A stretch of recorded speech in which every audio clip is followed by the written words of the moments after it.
Chapter 1. Sinead Williams stood her ground. She was tired of doctors bullying her and not accepting her as an equal. "I have a medical degree, the same as yours."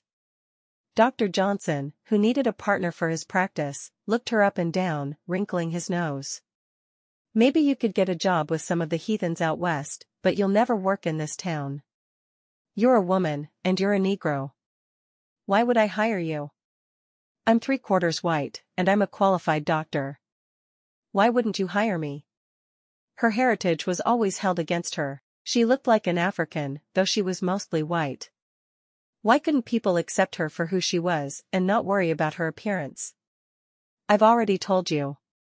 You're a Negro woman. I don't even treat your kind, let alone work with you. Now, I'm a busy man and don't have time to argue with you. Real doctors do real work." He turned on his heel and headed back to his examining room. Sinead stood for a moment, controlling her anger. Why did people assume she was incapable of being a doctor just because she was a woman? And she was mostly white, but she was only seen as a Negro to everyone around her. Her father, who was half Negro, looked whiter than she did. She turned to see an older woman watching her. She put on her best smile. "You don't happen to be in need of a doctor, do you?" The woman nodded. "Yes, I do, actually. I came here to see Dr. Johnson, but after observing how he just spoke to you, I'm afraid he simply will not do to treat me." Sinead was startled. "And you'd let me treat you? Why would I want an unkind doctor to treat me? He could do something to hurt me, just out of his meanness." "No, I want you to treat me. I don't have an office." The woman shrugged. "I live around the corner. You can treat me there." She opened the door and waited as Sinead followed. "I'm Hazel Hughes, but most people just call me Miss Hazel." "It's very nice to meet you, Miss Hazel. I'm Dr. Sinead Williams, but I would be very happy to have you call me Sinead." Sinead was glad she'd been carrying her doctor bag with her, now that she had a patient. "What seems to be bothering you?" "It's these darned hot flashes. Every doctor I've seen tells me it's just a woman's cross to bear, and I need to be thankful that I lived long enough to experience them. It's almost winter, and I'm sweating. Can you believe?" Sinead nodded. "That's very common in women as they grow old enough to stop their courses. Mine stopped, which I can't say I'm upset about. Women's curse is the correct term for that." Miss Hazel crossed her arms over her ample bosom, obviously disgusted by the whole topic. "There's an herb that was used by the Indians long before white men came to this country. I have some in my bag that I can give you. I keep it on hand for my mother, who is very unhappy with her lot in life as well." Sinead's mother often moaned about the unfairness of life toward women. "Do you mean I can take an herb and get some relief from this blasted heat? If I didn't already live in Canada, I'd move to a cold climate. Not everyone feels relief from it, but enough women do that I feel positive that you should at least try it." Miss Hazel smiled. "I'll try anything to stop being so hot all the time. Shivering sounds positively wonderful at the moment." Sinead grinned. "I've seen my mother scoop up as much snow as she can hold and just bury her face in it. I've done that too. Summers are the worst, because I can't take off enough clothes to be comfortable without scandalizing all of Ottawa." Miss Hazel opened her door, letting Sinead precede her inside. She waved toward a parlor. "Please, have a seat. I'm going to serve you tea and cookies, and we'll chat a bit more." Sinead started to protest, but as the woman and her own family members were her only patients, she didn't have anywhere else she needed to be. She looked around the room as she waited, deciding that Miss Hazel must be very wealthy to have a home this beautiful. When Miss Hazel returned, she had a pot of tea and a plate of cookies on a tray. "Have you ever considered going west to be a doctor? They need doctors out there so badly, no one would care about you being a woman." "Or a Negro?" Sinead asked. "It's okay to say it. I'm a fourth African. My grandfather fell in love with his owner's daughter down in South Carolina. She loved him right back, so they ended up coming to Canada on the Underground Railroad." "What a romantic story. What did he do after they arrived here?" Did he get work easily? Sinead shrugged. He was a farmer, which is pretty much what he'd been in America. But here he worked for himself and wasn't owned by anyone. And he didn't get executed for kissing the woman he loved. I can see where not getting executed would be an advantage. I always thought so, especially since my father was born 5 years after he and Grandma moved to Canada. I like being alive, you see. Sinead took a sip of her tea, wondering why the woman was trying to talk her into moving west. Well, let me tell you a little bit about what I do while you eat your cookies, and then you can treat me and be on your way, if you still want to. Sinead studied the older woman for a moment before nodding. She hadn't been around a lot of rich people who were willing to treat a woman of her heritage as an equal. All right. This summer, my son told me how lonely he was. He's a Mountie in British Columbia. I handpicked a bride for him, and we took a train out west. He wasn't exactly pleased, because I forgot to write him that Jess was coming as his bride, but that's neither here nor there. They were happy, and his friends who were stationed with him decided they wanted brides as well. So I took 4 more brides to British Columbia. And then word started spreading. I've matched 9 Mounties in all now, and I think you should go as well. I have a Mountie named Matthew in mind for you. He won't mind that I'm a Negro woman doctor? Miss Hazel shrugged. He said he was looking for a woman who would enjoy staying home. Sinead laughed out loud. That doesn't describe me at all. I worked too hard for my medical degree to be willing to give it up to be a housewife. No, I know it doesn't. But I happen to know that the Mounties in that area are the only medical team around, other than quack doctors and snake oil salesmen. They need a doctor who will stand up to them, and I think you're just the woman to do it. But, Matthew is expecting a bride, not a doctor. You can't be both? Miss Hazel looked Sinead in the eye. I happen to know that you can't be very popular with the men here. You belong to neither culture. You've been educated like a white man, and you look like an African woman. That won't matter out west. Sinead thought about it for a moment, frowning. She'd have to leave everyone she knew and loved, but for a new life, it might be worth it. May I come see you tomorrow with an answer? Of course. I teach a little bride class that will start Monday, if you'd like to join us. I'll take the 4 women who will be the brides for this group of Mounties to Alberta the first week in November. What kind of class? Sinead knew nothing of wifely duties. She could barely cook well enough to survive. I would teach you to cook, clean, and sew. You would be going with 3 other brides, and you'd all be able to lean on one another's expertise. You wouldn't be going completely alone. And I've never been to Alberta, so I'll stay for a week or so to help you get used to it. Miss Hazel shrugged. There's even a decent hotel in Cougar Springs. There are hot springs that you could use with your patients if you wanted. But I'm going there to be a wife and not a doctor. You're making me repeat myself, Sinead. You can be both. Sinead smiled. I think I like you, Miss Hazel. She reached into her bag to pull out the powder. You need to mix a pinch of this with hot water and drink it every morning. It will take 6 weeks before you know if it'll work for you, but at least it's almost winter. Thank you. Miss Hazel set the small packet of powder on her table as if it was a great treasure. Come see me tomorrow and let me know what you've decided. I think Cougar Springs would be a fortunate town to have you. Sinead stood and nodded. Thank you for the tea and the opportunity, Miss Hazel. You'll have my answer tomorrow. The whole way home, Sinead could think of nothing else but going west. She wanted to be a real doctor, and going west might just be the only way she could make it work. Less than 2 weeks later, Sinead was on a train headed west, her new friend Molly at her side. She and Molly had bonded on their first day of classes, and they had talked a lot about what it would be like to marry a Mountie. Sinead was nervous to meet her Matthew for the first time. What if he had a problem with the fact she wasn't all white? Would he be angry with her? She'd find out soon, because they were due to arrive in Cougar Springs at any moment. She loved the name. It just flowed from the tongue. Cougar Springs. It would be her new home, and it would be where she was finally accepted as a doctor. She could feel it in her bones. Molly leaned over her, looking out the window. "Are you nervous?" she whispered softly. Sinead shook her head. "Honestly, I'm excited.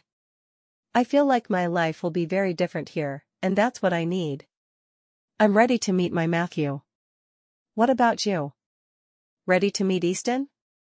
Molly shrugged, watching as the world flew by. There was an underlying sadness in her friend that Sinead didn't quite understand.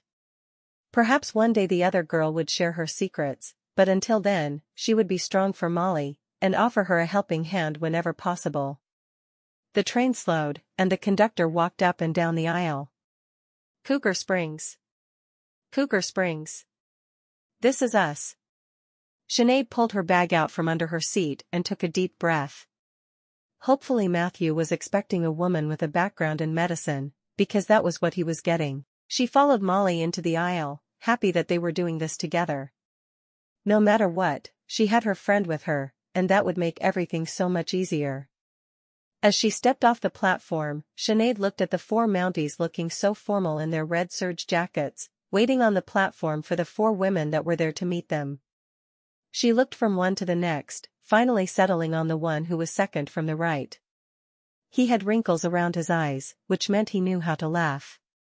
That's the one she wanted to be Matthew. Miss Hazel didn't wait for anyone. She marched straight up to the Mounties and said, "I'm Miss Hazel, and I brought your brides." One of the men swept off his hat and held it to his chest. "I'm pleased to meet you, Miss Hazel." "I'm Easton." Sinead heard Molly gasp as she stepped forward to meet her Mountie. "I'm Molly. I believe I'm supposed to be your bride." Sinead was proud of her friend for moving forward so quickly and introducing herself, even though Sinead knew she was terribly nervous. Samuel was introduced, and Beth stepped forward. And then Matthew was announced. He was the man she'd hoped he would be, and her heart started beating faster. She smiled, stepping forward. She watched his eyes to see if he'd react to her skin color, but he showed no reaction at all. Sinead walked to his side and smiled up at him. "It's very nice to meet you, Matthew." Matthew grinned at her. "Call me Matt. Miss Hazel said we should have the pastor ready, so he's waiting in the church. Do you want to just go do this thing?" She laughed. "Not quite the marriage proposal I laid awake nights dreaming about when I was a little girl." "Well, you're exactly the woman I laid awake dreaming about." Matthew raised his hand to stroke her cheek. "Let's go get married. I don't want to have to wait in line." Miss Hazel was still overseeing everyone, so Sinead gave Matthew her bag, and she slipped her hand through his arm. She was walking down the boardwalk with a Mountie who she was going to marry. How had her life possibly turned out this way? As they hurried to the church, she glanced over her shoulder to see that the others were still standing around talking. "I don't think they even know we left." He laughed softly. They were too busy looking at each other. When they stepped into the church, the pastor did a double take, looking at her.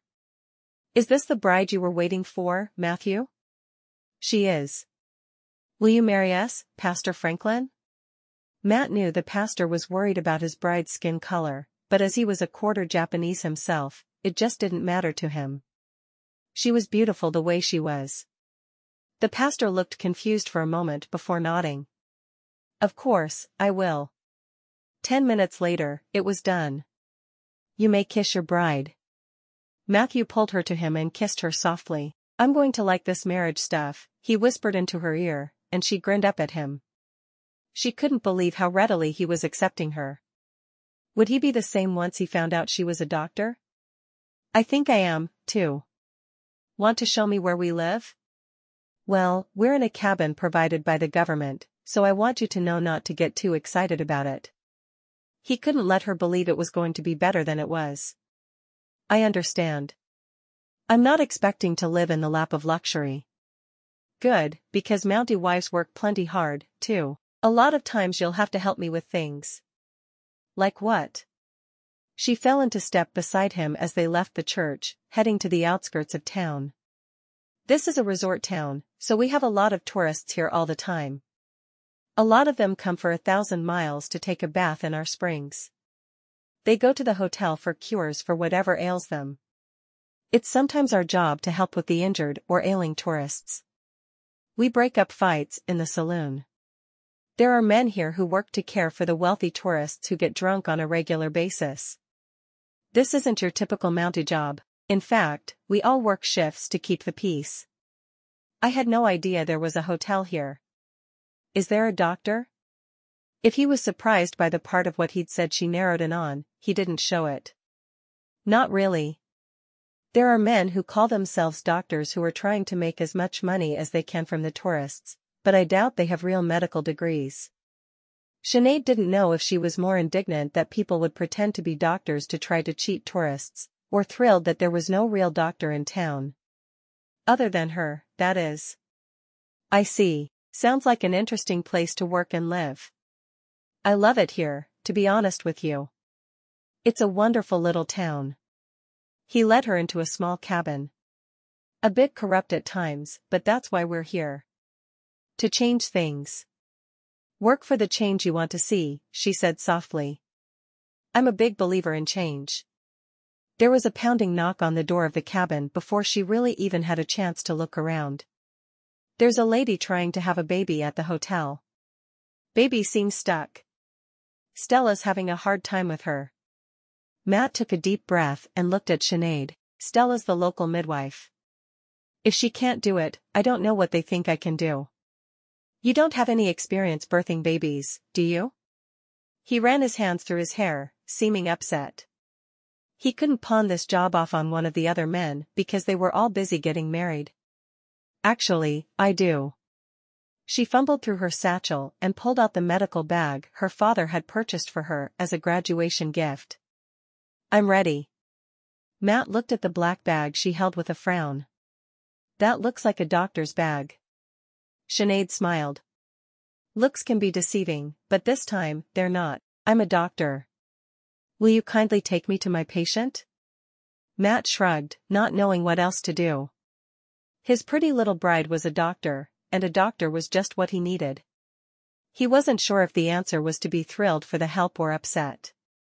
A doctor wasn't going to want to stay home and cook his meals, which was what he wanted from a bride. What room number, Jake? 27. Stella says to hurry if you don't want the tourist to die. Matt started toward the hotel at a half-run. He didn't want to lose her if there was any way they could keep her alive. It sounded like his pretty little bride knew exactly what to do, so they needed to hurry. He passed the sign that said, Cougar Springs Health Institute, and ran right up the stairs. Sinead ran beside him, keeping up the pace perfectly. She was a very athletic woman, as well as being a doctor. What on earth had he gotten himself into? Miss Hazel must have lost her mind. Chapter 2. Matt wasn't sure what to think as he rushed through the institute with Sinead. She had a look of determination on her face that told him she would do anything it took to save the life of a woman she'd never met. It wasn't something they often saw in the doctors of the area, so it would be good to see it from at least one person. He headed for room 27, knowing exactly where it was. He'd dealt with enough robberies of the guests at the hotel to know each room.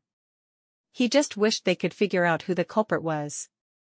He knocked on the door, waiting for Stella to open it. Thank God you're here, Constable.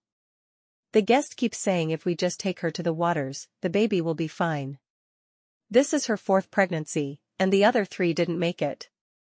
Matt nodded, entering the room and watching as Sinead rushed to her patient. My new wife is a doctor. Her name is Sinead. He said nothing more as he watched her lean over the woman. What's your name? Sinead asked. She was about to deal with the woman very intimately, and she knew that having her name could be calming later. She wished she'd had more experience with birthing babies, but she was obviously going to get some while she was there. She'd seen 4 pregnant women on her way up. For a moment she considered calling Molly, who had midwife experience, but Molly was probably marrying as she stood there trying to decide what to do. Betty, the woman screamed as one of her pains racked her body. The baby's stuck. Take me to the springs. Sinead shook her head. The springs aren't going to help you, I promise you that. She walked to the water bowl in one corner of the room and using the lye soap there, She scrubbed her hands all the way up to the elbows. I'm going to examine you, Betty. We're going to see if this baby can come out the normal way, or if I need to cut it out. Either way, I'm going to do everything I can to save you and your baby. Betty watched her warily as she lifted back the sheets. Sinead spoke softly, trying to calm the woman. You're going to feel a little pain as I check to see if the baby needs to be turned. If it's something as simple as turning him, we can be done faster, and you'll feel better soon. If I have to cut him out, then it'll take you longer to recover. Betty nodded, gripping the bars on the headboard of the bed. Sinead carefully used her hand to gauge what the woman needed. It didn't take her long to realize the baby was just turned wrong. All right, Betty. When your next pain is on you, I want you to let me know. As you push, I'm going to turn him just a little. He's stuck where he is, but I'm sure he'll come out the normal way. At least she hoped he would. She knew that her not speaking confidently would only make things worse for Betty, so she did her best. It's coming now. The pain is coming. Using the woman's contracting body to help her, Sinead carefully turned the baby. 2 more pushes, and it was delivered into her arms. She carefully snipped the cord and handed the baby to Stella. It's a girl. We're going to finish up while Stella cleans the baby, and then you can hold her. She said a silent prayer of thanks that the birthing had gone all right. She'd been afraid she'd have to call in Molly. She's alive? Sinead grinned. She's very much alive. She has all 10 fingers and 10 toes, and she's as beautiful as can be. Betty broke down then, sobbing hysterically. She's alive. Sinead helped Betty with the afterbirth, and then gave her the cleaned-up baby. Congratulations. Betty stared down at the baby she'd carried for 9 months. Tell my husband to come back. She's alive. Sinead was glad to see she wasn't disappointed that the baby was a girl and not a boy. At the first birth she'd attended during medical school, the mother had all but rejected the baby because her husband had wanted a boy. She hadn't much practical birthing experience since school, but at least she'd read a lot about it in her medical books. After washing her hands, Sinead picked up her medical bag and turned to Matt. She's going to be fine now. I'm not needed here any longer. Matthew offered her his arm as they walked the short distance back to the cabin they'd share. I asked for a wife who would love staying home and keeping house. I have a feeling you're not that wife. But watching her help Betty give birth had been downright miraculous. He couldn't be upset that she was a doctor. Sinead frowned, looking down at the ground for a moment. I told Miss Hazel I was probably not what you were looking for. He sighed.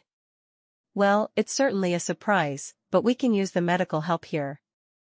I don't know why she didn't just have you come to be a doctor. Did the woman even want to be his wife? Because I don't think she thought anyone would accept me. Being a woman doctor is one thing, but being a quarter Negro is another strike against me. People don't readily accept me in any community. She was surprised he hadn't complained as soon as he saw her. I can see that, I suppose. I'm glad you're here, though. I'm not sure what I'm going to do about the housework and cooking I want done, but at least there will be fewer deaths. The Health Institute is actually a sanitarium. People come from far and wide to be healed here, but they get doctors who really just want to sell them patented products that do no good. You'll have to go spend time there. Would you mind if I spent some time there working with the sick every day? I know I came here to marry you, but I really do want to help people. I watched you with Betty. I know you could no more stop helping people medically than I could watch as one man killed another without trying to do anything about it. Matt was resigned. He couldn't find himself being horribly angry that his wife was a doctor, because she was beautiful. When he'd seen her get off the train with the other 3, he'd known immediately she was his. So you're not going to try to stop me? I would no more stop that fox over there from making a den. There's no point. You are who you are, and truthfully, there's much good you can do here, just not the kind of good I thought you were coming to do. Sinead hugged the arm she was still holding against her. I want you to know that I appreciate you taking this all in stride. I was worried you'd be angry with me. He shrugged. I learned a long time ago that anger only hurts me. I try my best to keep smiling at all times. I like that attitude. The criminals don't. When I put someone in jail for drinking and disturbing the peace, they never seem to like it when I grin at them. She laughed. I think I can understand their perspective. When they reached the cabin, he looked at her, his head tilted to one side curiously. Can you cook? I can cook a few simple things. Miss Hazel taught me to cook, clean, and sew before I left. Of course, I could already sew, because I have to be able to stitch someone up when necessary. All right. Why don't we fix supper together tonight, and tomorrow you can start working on showing me how well you learned. Sinead shook her head at him. You trust me not to give you food poisoning? I'm not sure I'd say that. But I do trust you to treat my food poisoning after you gave it to me. You already know me so well. How long since I got off the train? 2 hours? He glanced at his pocket watch. About that. She shrugged. Thank you for accepting me. You're beautiful, and you just traveled hundreds of miles to be my wife. How could I not accept you for who you are? I will expect you to work on your cooking skills so that I can enjoy supper at home. My friend Molly will teach me. I think she's a good cook. Sinead knew cooking was important to most men, so she was determined to learn to do it well. Whether she preferred to have someone else cook for her didn't matter. He wanted her to cook, so she'd do it. Is Molly the one who married Easton? Yes. She's really sweet, and we got to be good friends during our classes with Miss Hazel. I wonder where Miss Hazel is. Sinead shrugged. I'm sure she found a place to stay in the hotel. She said she'd stay for a week or so until she knew we were all going to be all right. I think she really just wanted to use the springs. You might be right. She walked to the window and looked outside. I expected everything to be snow-covered in November. It's been unseasonably warm this year. Give it another week or two, and the snow will start to fly. She looked down at her purple traveling dress. I need to change if I'm going to cook tonight. Matt grinned, crossing his arms over his chest and leaning against the wall. I don't mind. She felt her face heat. Would you mind going for a walk while I do so? I don't want to mess up my best dress, but I also need to cook. It's a real dilemma unless you leave for a moment. We're married, Sinead. I know we are. But that doesn't mean all my inhibitions are gone. How long is that going to take?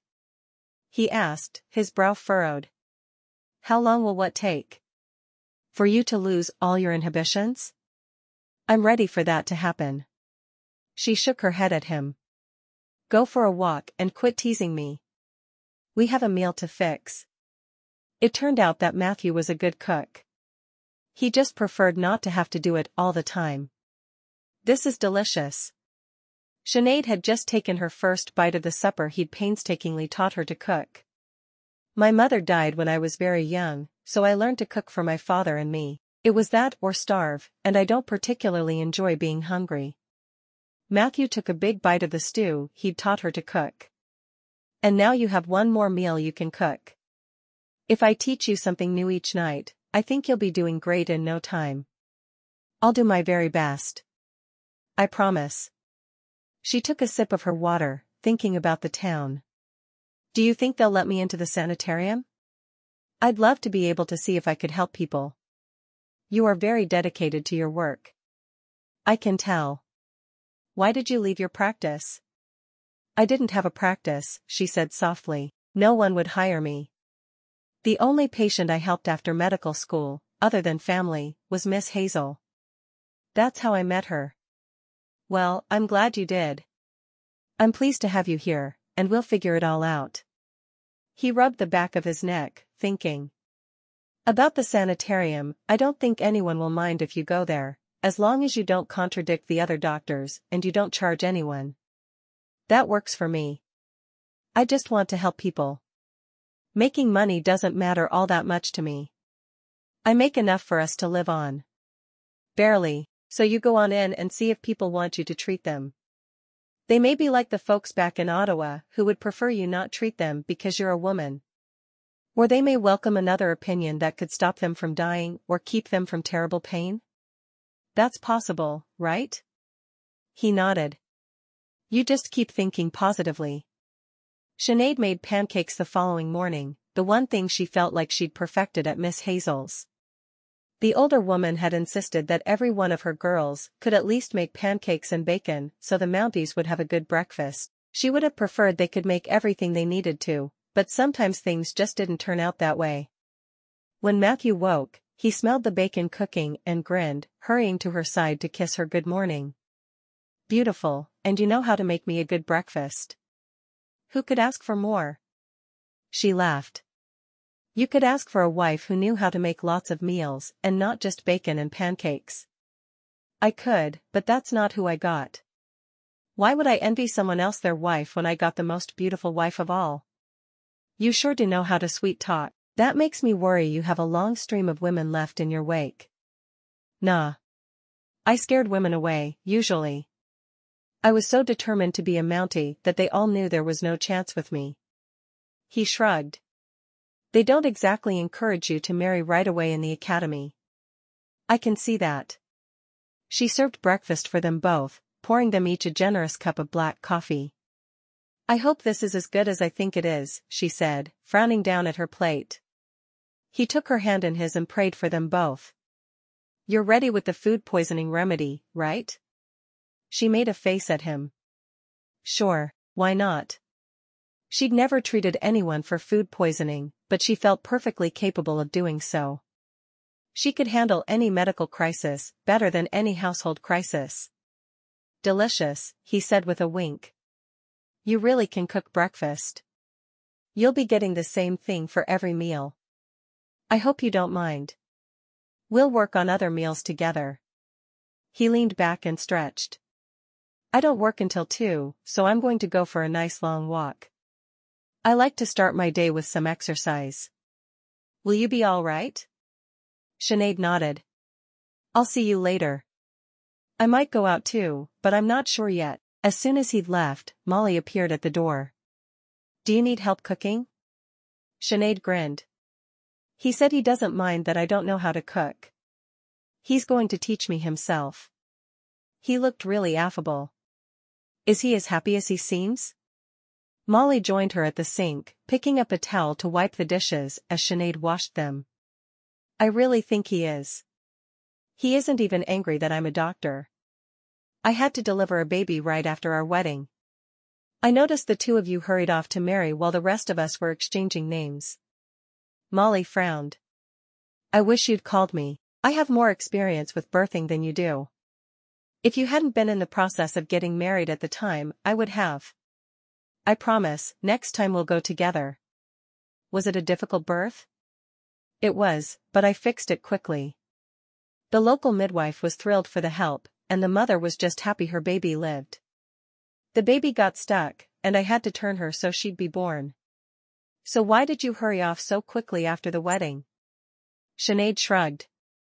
He was willing, and I didn't want to give him time to learn so much about me that he'd change his mind. Molly shook her head. You worry me sometimes, Sinead. Why? Because I look at things differently? That's just how life is. Everyone has a different perspective. Do you want to go for a walk now that the dishes are done? Sinead nodded.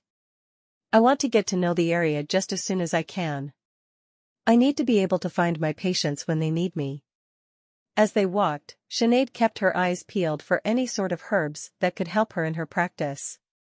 She was determined to be able to do as much as possible with the herbs around their home, only sending off for a few medicines. It probably wouldn't work for her to practice that way, but she would at least try. As they passed the hot springs, Sinead slowed down, looking at the people there. All of them had looks of bliss on their faces until they climbed out of the waters.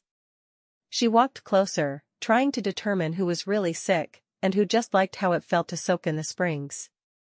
Are you hurt? She asked an older man who was limping. Yes, I am. I came here for the cure of the springs. He drank from a tin cup that obviously had the water from the springs in it. I'm going to get better. How long have you been here?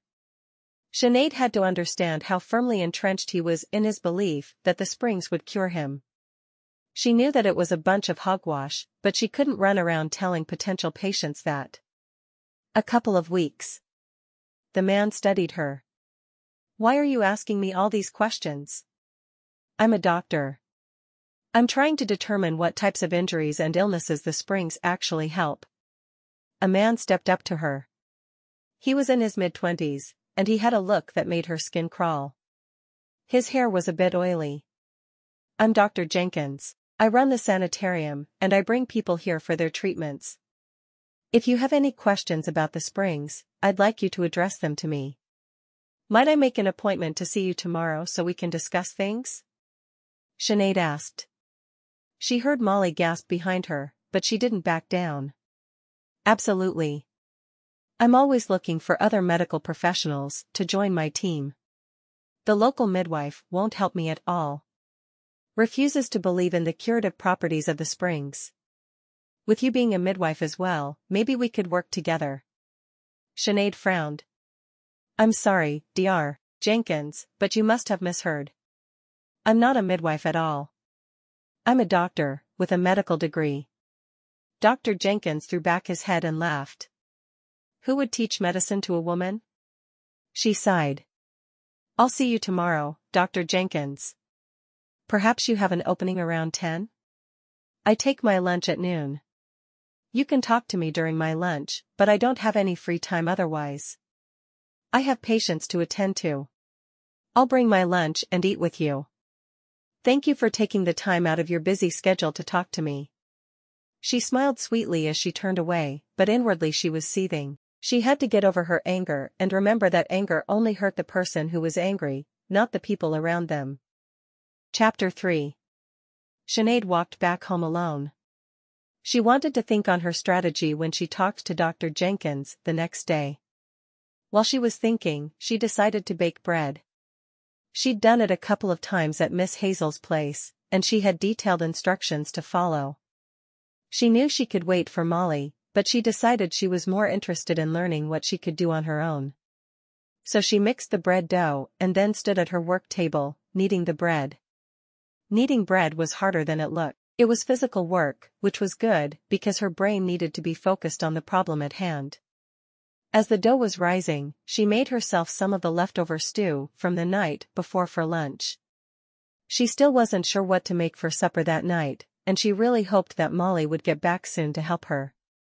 As soon as she'd eaten, she took another walk through the town. She was feeling restless already, and that was never good. She met up with Molly. I have bread rising in my house. I had no help. You're getting better at this housewife thing. Molly grinned at her. What are you making for supper tonight? Sinead raised her hands palm up.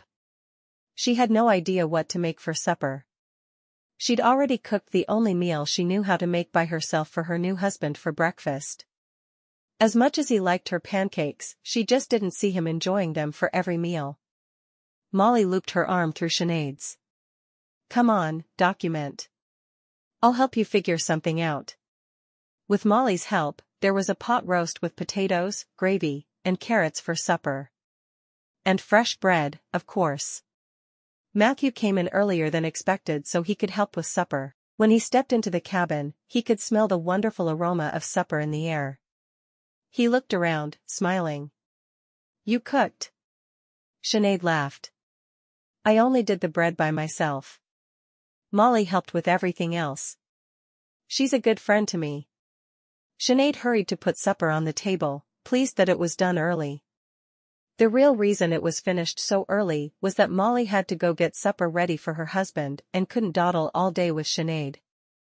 I hope you're hungry, famished. While he washed his hands, she set the table and loaded it up with the feast she and her friend had made. Never in his life had Matthew felt more pride for anyone than he did his little Dr. Bride at that moment. He sat down at the table and watched her finish serving everything. It smells delicious. It should be delicious. Left to my own devices, supper would be acceptable. With Molly's help, I can make a feast you'll never forget. She poured them both glasses of water and sat down across from him. what did you do today?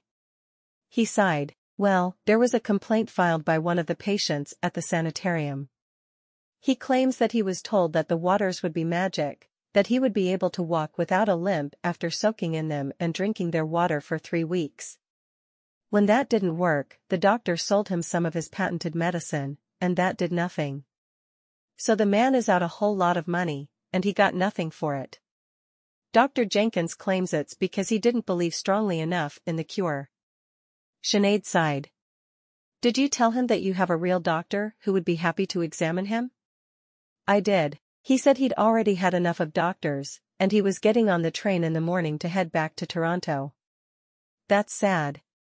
She shook her head. I wish I could have at least talked to him. I hate that the medicine around here is so worthless. So do I. I'm not sure you're going to be able to change anything, so don't go pushing your way into a place you're not wanted. I have a lunch meeting with Dr. Jenkins tomorrow. He tossed back his water as if he needed something stronger to drink. And what will this lunch meeting consist of? I'm going to ask him how he runs the sanitarium. What ingredients are in his medicine? Why he thinks that the springs will cure everything. Matthew groaned. The entire economy of Cougar Springs is based on the medicinal aspect of those hot springs. You're going to make a lot of enemies very quickly if you keep walking down that road. Sinead shrugged. It's for the good of the people who come here. You can't tell me you think it's all right for wealthy people to be swindled by a man who calls himself a doctor. Of course not, but he's not doing anything illegal, exactly. I do believe the springs can help with aches and pains. I would have no problem if that's all he said. But he's claiming the springs can cure everything from leprosy to scarlet fever. She shook her head. He's going to allow people who need to see a real doctor to come here for a fake cure. That's not all right. No, I agree it's not. I don't know what to do about it, though. That's why I'm taking my lunch and eating it in his office tomorrow. We will calmly discuss the problem. If he doesn't think there's a real problem with what he does, I'll come up with another plan. So many sick people come to this town, it needs a real doctor. I can be that real doctor, if people will just allow it. Sinead was getting louder and louder as she spoke. She felt so passionately about what she was saying that she was almost shouting without even realizing it. I think I need to go with you for this little meeting of yours. I don't think it could possibly end well. Sinead shook her head adamantly. That would look like I can't think for myself, needing to bring a lawman, who also happens to be my husband, with me for a simple medical meeting. No, I will not be known as the doctor who hides behind her husband's red serge jacket. He sighed. I'm going to make sure I linger in the hallway outside his office, anyway. I don't want you to get hurt. Hurt? Do you think he'll actually raise a hand to me? She wasn't sure what he meant. No, but the sanitarium employs Pinkerton agents to help keep the peace. You are talking about very vocally disturbing the peace of the Health Institute. Sinead made a face. I'll tread carefully, well, as carefully as I can. I feel so strongly about the subject that I may just start shouting whether I intend to or not. That's exactly what has me worried. Remember, being angry doesn't hurt the people around you. It only hurts you. She frowned. I know. I'll do my best not to get angry. Can Molly go with you on your little adventure? I don't know. She's starting her job at the hotel soon. I think. I know she applied, but she didn't say exactly when she'd start. It's probably best if I go on my own. I'm going to put all the Mounties on high alert. We don't want you hurt in any way. She shrugged. Are there more Mounties in town, or Pinkerton men? The Pinkertons outnumber us 3-1, but we have better training, and we fight for what's right. I'll do my best not to make your job harder, but there's injustice going on, medical injustice, and I won't turn my back on it. Sinead had taken an oath to help wherever she could when she'd graduated from medical school, and she took it seriously. Just watch out for yourself, and let me watch out for me. Sinead stood, carrying her plate to the basin. Do you want more to eat? I would love some more, if you don't mind. She took his plate and filled it. Taking her place across from him, she studied him. What can you tell me about Easton? He shrugged. He's a good commander. He's a little odd. He has this thing about hating anything being even a little bit out of place. I have no idea how he's going to do with his new bride. Sinead frowned. I hope Molly knows about it so she doesn't inadvertently upset him. I hope so, too. He doesn't handle any kind of change well at all. I don't know what he was thinking, sending for a mail-order bride like he did. After their supper, she did the dishes, then they walked together. We're not going to be able to take these evening walks for much longer, he told her. I hope you enjoy them while we can. I have to return to my regular work schedule tomorrow, which means not coming home until 10. Am I allowed to bring you supper at work? Sure. But it's also about to get really cold around here. You may want to stay inside instead of traipsing through town to bring me food. Cold has never bothered me much. I know how to bundle up. Sinead couldn't believe he thought cold would bother her. She was a Canadian. He laughed. It's colder here than it is in Ottawa. You're going to want to be careful talking about what you're afraid of and what you're not until you know what's coming at you. Well, I'm going to enjoy it while I can then. I do love a good brisk walk on a cold winter night, but this weather doesn't even feel like winter. Where's the snow? He laughed. I'm not sure we need snow to enjoy ourselves. She stopped short, pointing off into the distance. What kind of animal is that? It's a reindeer. It looks so sweet. It's almost like he's watching us. I think he probably is. He wants to know if we're friend or foe. It's hard to tell, from a distance, at night. Sinead looked at him skeptically. And he can tell from a distance during the day? Really? I like to think so. I think animals have a sense that tells them when someone is a predator. I think most people do too. He slipped his arm around her shoulders and pulled her close to him. I'm glad you came here to marry me, Sinead. Even though you are a doctor. She grinned, resting against his shoulder. They'd known one another only one day, and she was already getting used to his touch. You love that I'm a doctor and want to take on the evil doctors who are trying to steal from people all the time. I do? I'm more worried about what's going to happen. Sinead against the Pinkertons sounds a bit overpowered their way. Not at all. Because I have all 4 of you Mounties on my side, don't I? He nodded. Of course you do. Then how can I be worried? My Mounties trump their Pinkertons any day of the week. Matthew barely slept through the night because he was so worried about Sinead's meeting with Dr. Jenkins, who was well known by the Mounties in the area for his crooked ways. At breakfast, pancakes again, he brought it up to her. I'm really worried about your meeting today. Are you sure I can't go with you? I would so love to say yes, but I really can't hide behind you. This is a medical matter, and I'm a doctor. I'll deal with him. Sinead loved that he cared already, but she really did need to handle it on her own. There was no other way to do it. Besides, she was pretty sure Dr. Jenkins would use the meeting to try to recruit her as one of his employees. He'd said as much. After Matthew left the cabin, he went straight to Easton's house, where the man was looking around at his place in confusion. Obviously, Molly had left something in a way he disapproved of. We might have a problem. Easton looked up at his friend. What's that? He seemed genuinely relieved not to have to worry about his own troubles. Sinead has an appointment at lunchtime to see Dr. Jenkins. She's planning to tell him that the way he's swindling the guests here is wrong. Easton whistled softly. That's not going to go over well. What do you think we should do? Did you try to talk her out of it? Matthew nodded in frustration. I tried to talk her out of it. I tried to talk her into letting me go with her. I tried everything I could think of. I plan on patrolling the hall outside his office until she leaves. That's a good first step. Maybe you and one of the other men can do it together, in case some of the Pinkertons show up. Do you want me to go with you? Easton was obviously taking the threat just as seriously as Matthew was. Matthew thought about the offer for a moment before nodding. I'd like that a lot.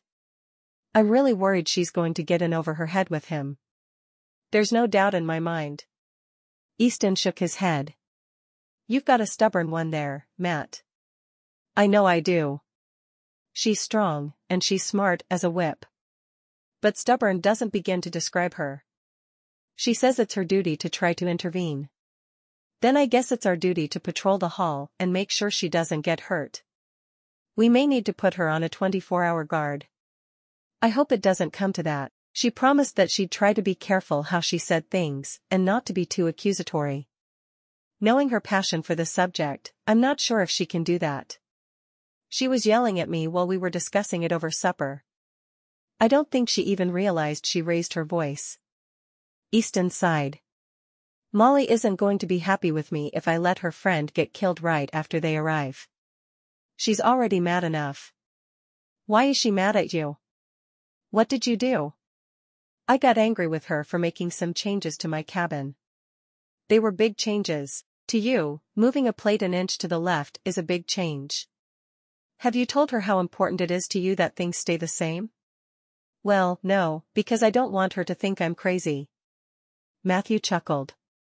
And you don't think yelling at her over something minor is going to lead her to that conclusion? I think you need to talk to her about it. I don't think you're crazy, and I've known about it for years. I don't know about that. Easton shrugged. I worry what she'll think of me. I don't want to ever yell at her again either, though. That was awful of me. I actually went to the saloon and ordered a beer afterward. Wow. Matthew knew his friend rarely drank. You were that upset? I sure was. Didn't know what to do with myself, and I had to get out. Being married is harder than I thought it would be. Matthew shrugged. I'm not having a terrible time of it. I see everything with humor. My wife knows how to make one meal. Pancakes and bacon. So, I'm teaching her to cook and trying to talk her out of having meetings that will make people angry. The latter doesn't seem to be working, but I'm at least trying. Trying is good. It's very good actually. I will follow your lead and try not to yell at my wife if she changes anything else. I know she has to change some things. She wears a dress and I'll see a dress lying around. Or her shoes. Something. That's the spirit. Matthew clapped him on the back. What time do you think we should head over to the hotel? I'd say we need to be there by 11:30. Then we know we'll be there when she arrives. Sounds good to me. Matthew eyed the clock, knowing he'd be glancing at it nervously all morning. His sweet wife was going to be the death of him. He could feel it in his bones. Chapter 4. Sinead cleaned her kitchen and hurried through the house, making sure everything was perfectly clean. She didn't know how long her meeting would be, and she wanted to make sure she'd done as much as she could to get her work completed for the day. Matthew had asked for a wife who stayed home, not a doctor, and certainly not a doctor who set up meetings for the express purpose of taking another doctor to task. She put on her best doctor clothes and made sure every wisp of hair was pinned atop her head as it should be. Being a female doctor was difficult in the best of circumstances, but when a female doctor called an established male doctor out for his business practices, she needed to be dressed her best and feeling her most confident. At 11:30, she began her short walk to the hotel, with her lunch in hand. She carried her medical bag, and she even had the proof of the credentials she'd earned in medical school with her. She refused to allow the man to suggest she might be a midwife again. She had no problem with midwives, of course, but she had studied for too long for her medical degree for anyone to think she was anything but a fully qualified medical doctor. Sinead knocked on Dr. Jenkins' door at noon on the dot, waiting for him to come to the door. She had passed Matthew and one of his Mountie friends on the way in, but she'd simply shaken her head at them both, hoping they would do nothing to interfere with her meeting. Dr. Jenkins opened the door, nodded at her, and invited her inside. It's good to see you again, miss. I'm sorry, I didn't catch your name. It's Dr. Montgomery, though my credentials say Dr. Williams. I married just this week. Montgomery, did you marry that pesky Mountie, Matthew Montgomery? I did. I'm so glad you know him. She didn't wait to be asked to take a seat, but sat down and opened her lunch pail. So I'd like to hear about your health institute, Dr. Jenkins. What can you tell me about it? Dr. Jenkins walked around his desk and sat down, taking a bite of his own lunch. I started the institute 10 years ago. When I realized the hot springs were here, it was the perfect place to help people to realize their full potential, health-wise. I see. Where did you go to medical school, Dr. Jenkins? Oh, one of the schools back east. Before I found the springs, I had invented my own medicine. It cures all that ails you. Once I combined my medicine with the hot springs and the treatments here, I've achieved unparalleled success with my patients. So if someone came to you with the influenza, how would you treat them? Sinead did her best to act as if she was trying to learn from the man. I'd take them to the hot springs, of course. After they got a few sips of the spring water and took some of my patented elixir, they'd be healed. What if a pregnant woman came to you, worried she'd lose her baby? Would you take her to the springs as well? Of course. That's the method that works for all ailments. Giving them my elixir, soaking them in the springs, and having them drink the water of the springs. Are you aware that there was a pregnant woman who was insisting to be taken down to the springs to have her baby the other night? I walked into the room, and the midwife was unsure how to handle her. She'd sent for the Mounties, rather than for you, the doctor in town. Stella doesn't believe in the healing of the springs for her expectant mothers, so we don't really see eye to eye. He shrugged. I presume you were able to save the baby and mother? I was. I just find it odd that she wouldn't send for the medical professional she knew, rather than a Mountie who has rudimentary medical training. It is odd. I'll have a talk with Stella. He took a bottle of medicine from underneath his desk. The label read, Dr. Jenkins Elixir for all that ails you. Sinead looked at the bottle for a moment. What ingredients are in your elixir, may I ask? He shook his head. Oh, no you don't. I don't give out my ingredients to anyone. This is patented. I see. May I? She held out her hand for the bottle. When he'd handed it to her, she uncorked it and sniffed deeply. Why, that's mostly whiskey. Yes, it is. It numbs the pain the patient is in, and allows their body to heal without the tension the pain has caused. Genius, isn't it? So you would give an expectant mother whiskey? A child who came to you for a cure for polio would get whiskey? Yes, they would. Dr. Jenkins snatched the bottle from her and put the cork back into the top. It's worked for many years, and people come back for more. Because you turn them into drunks. Sinead had seen and heard enough. There are no magical springs in this world that will cure any disease. There are no magic elixirs either. There are medicines that can help people to get better, but those medicines should not include whiskey. What about cough syrup? Almost every cough syrup contains whiskey. I don't like any doctor dispensing alcohol as a medicine. You turn them into drunks, and they are numbed into believing they're better. She shook her head. I think it's time for you to tell your patients the truth, Dr. Jenkins. You're not a doctor at all, are you? I think this meeting is over, Mrs. Montgomery. That's Dr. Montgomery. I worked too hard for that piece of paper that declares me a doctor. You wouldn't know about that work, though, would you? You've just proclaimed yourself a doctor, and you don't care how many patients you swindle along the way. I'm very disgusted with you. She stood up, grabbing her medical bag. And I will let it be known far and wide that you are not a doctor. I'll do everything in my power to shut your health institute down. Good day. She turned to open the door, but stopped as he grabbed her shoulder, his voice low and threatening. I don't think you have any idea who you're dealing with, Mrs. Montgomery. You do not want to cross me. Oh, but I do want to cross you. I want every single person in this country to know that you are nothing but a swindler who is preying upon the sick and their families. Now remove your hand from me so I can leave. If she had to, she'd stand in front of the sanitarium with signs, trying to keep patients away. Maybe she could talk the other brides into doing the same. I don't think you should leave until we've reached an agreement. Unless you agree to stop calling yourself a doctor and discontinue running a health establishment you have no business running, we will not come to an agreement. And I think I feel the need for you to stop selling your medicine, as well. You're nothing but a swindler, Mr. Jenkins. Sinead deliberately raised her voice at the end, hoping that Matthew or his friend would come to her rescue. The door slammed open and Matthew stood in front of her, his eyes narrowing on the hand on his wife's shoulder. Do you really think you're going to get away with touching my wife?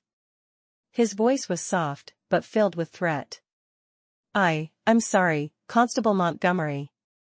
I won't touch her again. If you do, you'll draw back a bloody stub. I will not allow anyone to manhandle my wife. Matthew took Sinead by the shoulders and moved her between himself and Easton. Now I'd like an explanation as to why you touched her. She threatened me. I'm the most powerful man in this town, and she said she was going to tell anyone who would listen that I'm a swindler. Matthew wasn't even a little bit surprised. His bride had a way with words for sure. And are you a swindler, Dr. Jenkins? Mr. Jenkins. Sinead hissed from behind him. It was all Matthew could do not to laugh. She wasn't going to back down one iota. She hated this man who made a mockery of the medical profession, and there was no way she was going to stop from telling people about it. Dr. Jenkins frowned. I'm not a swindler. I give people what I tell them I'll give them for their money. But are you really a doctor? My wife says there's no way you are. How dare you question me? Matthew gave the man before him a lazy smile. I dare, because it's my job to dare. I think we're going to need to see your medical credentials, Dr. Jenkins. I have seen my wife's, and I know how they should look. He looked around the office, only his eyes moving. Would you please show me? I lost it. I'll write to the university I attended to send another. Dr. Jenkins looked a bit worried but tried to brush it off. Why don't I send for it? Matthew asked. What's the name of the university? Oh, it's just a school back east. I'll handle it. You're too busy to mess with getting my medical diploma. I am, but I sure would like to be certain that you have one. Give me a month, and I'll have it for you. That's plenty of time for me, but pretty soon for you, right? Matthew looked over his shoulder at Easton, who seemed to be engaged in a bit of a fight with Sinead. He started to tell his friend to stop, but he realized his spitfire of a wife deserved whatever she got. That work for you? Easton nodded, clamping his hand over Sinead's mouth to keep her from protesting. All right, doctor. You've got 1 month. I want you to know, right now, that I will have no qualms about shutting you down if it turns out you've been deceiving us all for years like my wife suspects. Dr. Jenkins looked angry, but he nodded. Fine. As Matthew left the building with Easton and Sinead, he looked down at his wife. I don't like the idea of my friends having to put hands on my wife to shut her up. What were you thinking back there, Sinead? You were supposed to go in quietly and have a nice little chat. What would have happened if we hadn't been there? She shrugged. I'm sorry. He just made me so angry. His special elixir is whiskey. He gives whiskey to pregnant women and to small children. That's not safe. No, it's not, but we can't shut him down without proof. Do you understand, Sinead? We're going to get proof, but you can't be running around causing problems for him while we're waiting on that proof. Sinead crossed her arms over her chest, her medical bag dangling from one hand. Do you mean to tell me you want me to let him keep treating people? He's doing nothing for them. I realize that, but I can't just go making a knee-jerk reaction, which is what you're trying to do. We have to be calm and follow the law. I'm an officer of the law, and no matter how much we both hate it, I have to follow the correct channels on this. I have to. Sinead let out a heavy sigh. I know, but I don't have to like it, do I? No, you don't. I'm fine if you decide to start practicing medicine. Talk to individuals about the care you can give. Just don't go marching in front of the institute with signs that say he's a swindler. When Sinead looked away from him, he shook his head. You were planning to do that, weren't you? We've been married 2 days, and I already know you're going to be the death of me.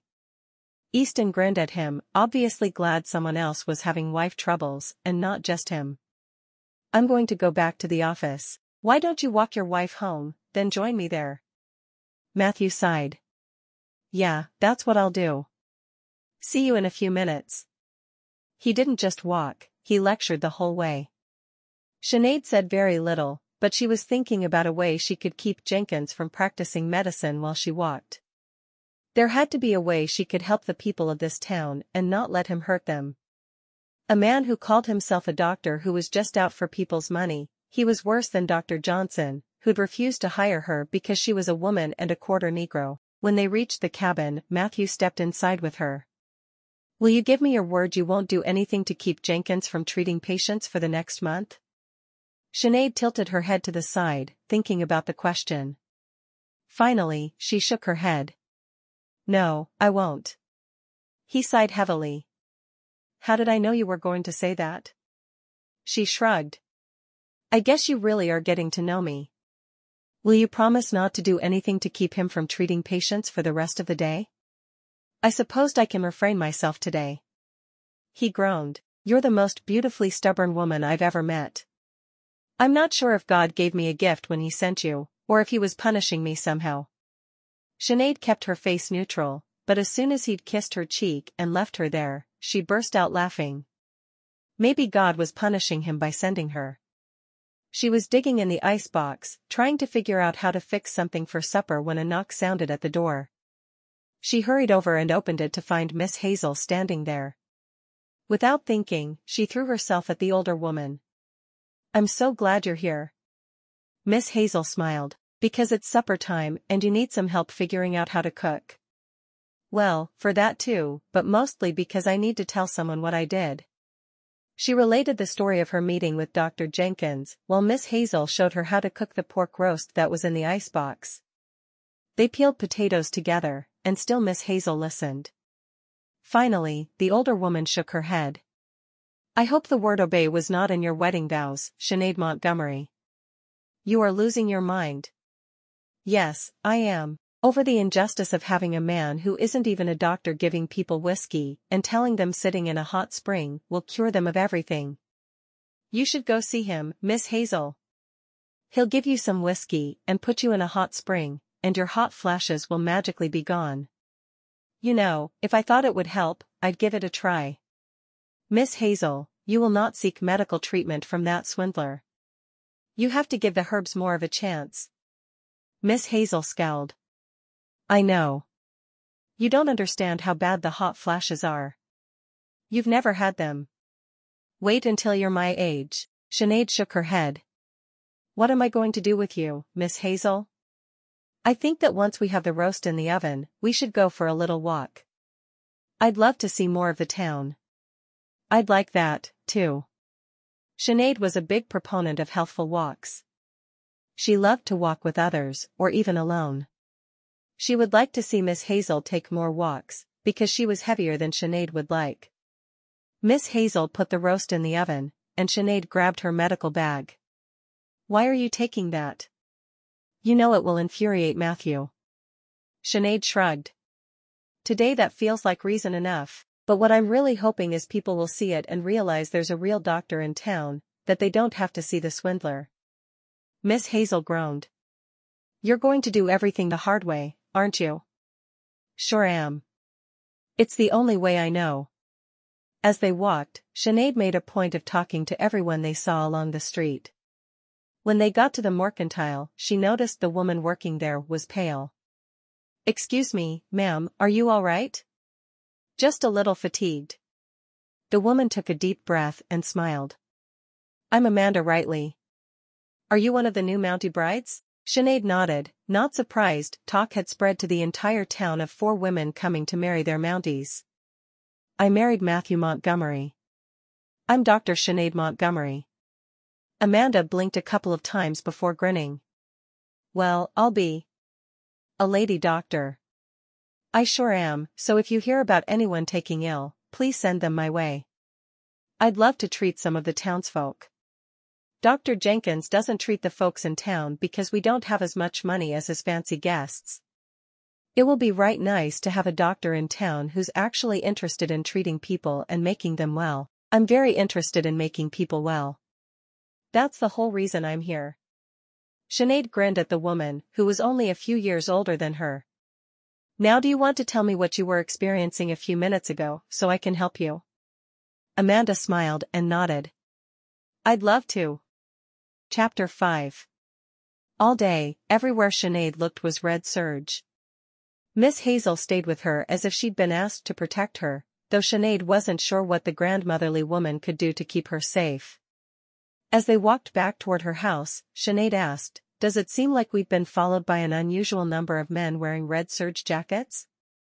Miss Hazel shrugged. Not really. I suspect they're all following you because they're sure you're on the edge of death at any moment. You never know who might jump out and kill you after what you did this morning. The last time I looked, Canada was a free country. We're allowed to have our own beliefs. Miss Hazel shrugged.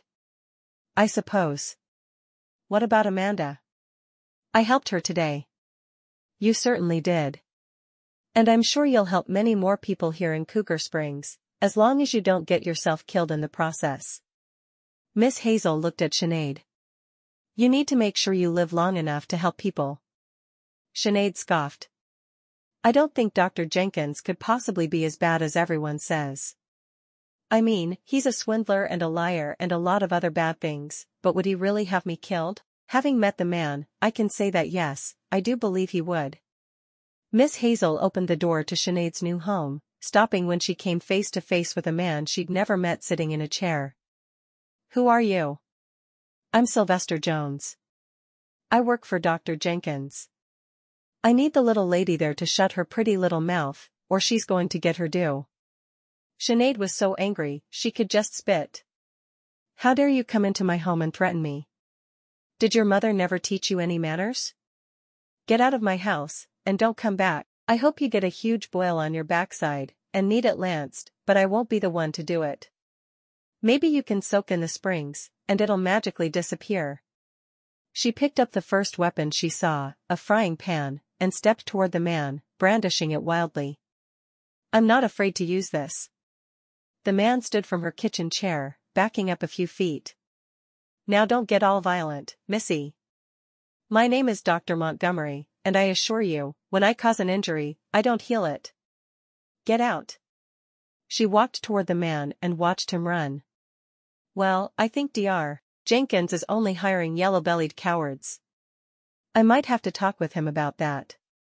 Miss Hazel shook her head. I'm not sure that was the best course of action, and I know you aren't going to talk to that man again. He's pure evil, through and through. When people aren't willing to stand up to men like that, the world is not safe. I refuse to be cowed by him. Sinead walked over and poked at the potatoes she was cooking with a fork. I need to take supper to my husband, and I do believe I'll eat at his office with him. Would you care to join us? Miss Hazel seemed uncertain for a moment, but she finally nodded. I do think it would be safer for you to stay in the house tonight, but I can see by your stubborn look that you won't even dream of it. So let's go.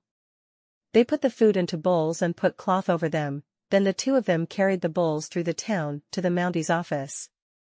They pushed the door open and found Matthew pacing back and forth. He saw Sinead and hurried over to her. Sylvester Jones was seen leaving the house. Are you all right? Sinead nodded. I told him I'd hit him over the head with a frying pan if he didn't get out of my house.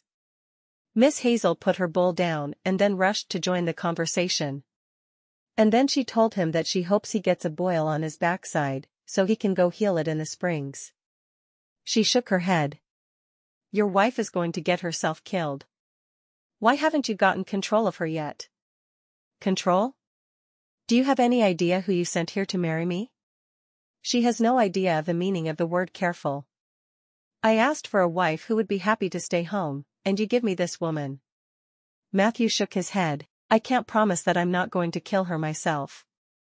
He'd spent the entire day worried about her, and she was wandering around, meeting with the orneriest men in town. What was she thinking? Sinead put her hand on her hips and glared at him. You have a bad attitude, Matthew Montgomery. I'm doing what I think is right, and I'd think you'd back me up and be proud of me for that, instead of yelling at me in your office when I've just brought you supper. Supper I actually had a hand in making, thank you very much. Matthew sighed. I'm sorry I yelled, Sinead. I hope you can see that I'm just worried about you. Easton leaned against the wall and crossed his arms, obviously enjoying the show. I've never seen him frown before she got here, he told Miss Hazel. He was this happy man who wandered around with a silly grin on his face all the time. Now look at him. Marriage is going to be good for all of us. I can see it. Miss Hazel mimicked his pose. I guess showing new emotions is good. Oh, definitely. I don't think he was able to get upset before she got here. Now he's displaying a whole range of emotions. It amuses me. Well, I guess as long as you're entertained, I will assume I did a good job with the match. Easton laughed, still watching to see what Sinead and Matthew would do next. I'm very entertained. I'm not sure she's not going to be killed, but I'm entertained for now. At his words, Sinead turned on Easton. I don't know you at all, but the only reason I haven't brought my frying pan down on your head is because you're married to my friend Molly. I'd love to have to sew you up right about now. Matthew laughed at that. She's threatening to do you bodily harm, Easton. I think you deserve it. You deserve it more, Sinead snapped. Everyone in this town is crazy. Do you hear me? Absolutely insane. You let a man who no one believes is truly a doctor practice medicine here. And everyone acts like I've done something stupid when I stand up to him. Someone has to, or he's going to run this town into the ground. What happens when someone comes here for a cure, and they end up dead? What happens to your little town then? Those springs are not going to cure anything, and any intelligent person knows it. Matthew stepped forward and kissed Sinead, and it wasn't a light peck on the lips like he'd given her at their wedding. It was a deep, soul-reaching kiss, and she clung to him. When he finally lifted his head, she had a dazed look in her eye. What was that for? Seemed like the thing to do at the time. I sure do like kissing you when you're mad, doctor. She laughed. I guess I did get a little carried away, didn't I? Shaking her head, she put the food and the plates and eating utensils they'd brought with them on the desk. Are you eating with us, Easton? It felt odd calling him by his first name, but she was done with formalities. She'd threatened to hit the man with her frying pan, so certainly he wouldn't care if she used his first name. Easton nodded tentatively. You didn't put any poison in that food, did you? Sinead shrugged. Why don't you eat the first plate, and we'll find out. She smiled sweetly at the man, hoping to scare him just a tad bit. Miss Hazel hooted with laughter, elbowing Easton in the side. She got you there, didn't she? I guess she did, Miss Hazel. Easton took a chair, wincing as he watched everything on his desk get swept to one side. Matthew saw his wince and grinned at him. He was definitely finding Easton's discomfort with the situation very amusing. He prayed for them all, and then he turned to his wife. Sinead is an Irish name, isn't it? Sinead nodded. Yes, it is. My mother is full-blooded Irish, and she wanted me to have something that reminded her of her homeland. Do you have brothers and sisters? Easton asked. I have one brother. He took over my grandfather's farm. He loves farming. Was your family surprised when you decided to come out west and marry a Mountie? Easton asked. Sinead shrugged. I think they were until they realized there was a health institute right here in town. They knew pretty fast that I was going to try to make my mark here, medically speaking. Matthew tilted his head to one side. Have you found any patients yet? I helped Amanda at the general store earlier today. She wasn't feeling well and trying to hide it. That's great, Matthew told her. Perhaps if they could keep her busy with patients, she would stop pestering the local doctors. Even as the thought crossed his mind, he realized it wasn't fair. Doing what she thought was right could never be wrong. Never. You just want me so busy with patients that I don't cause any more trouble for you and the other Mounties. I'm not stupid, and I even understand where you're coming from. She took a bite of her roast and smiled. I'm a good cook, Miss Hazel. Miss Hazel kindly didn't mention the fact that the little of the meal she hadn't cooked herself, she'd given very explicit instructions on how to make. You certainly are. The men didn't argue, because the food really was good, no matter who'd made it. At the end of the meal, Sinead and Miss Hazel packed everything up. Matthew got up and put his hand on Sinead's shoulder. I think I'm going to walk you home. I don't know what kind of surprise you'll find waiting for you inside. Sinead shrugged. I have a feeling I can handle it. I have a feeling you're right, but I would still feel better if you let me accompany you home. He'd search the house before letting either of them inside. He'd probably do it with his gun drawn. He knew she'd made way too many enemies to admit to that day. As they walked, Sinead pointed off into the distance. I think that's our reindeer again, Matthew. I wonder if he has a name. Why would a reindeer have a name? No one names reindeer. I beg to differ, Constable Montgomery. Miss Hazel couldn't keep quiet. I think giving names to wild creatures is a wonderful way to include them in your lives. Why, in the community where my son lives, there was a moose we named Monty. Monty was always getting into some trouble or another. Then, in the last community where I took brides to marry Mounties, one of the brides found an injured baby cougar and took it home with her. While I would never encourage someone to take a dangerous creature home, that worked out very well for everyone involved. So I think we need to come up with a name for this reindeer. Maybe Rocky? Or Rascal? Or even Rasputin. You know, I've heard there's a priest named Rasputin who has complete control over the Tsarina of Russia. Maybe that wouldn't be a good name for our reindeer after all, Miss Hazel shrugged. I think Rocky is the perfect name for the reindeer.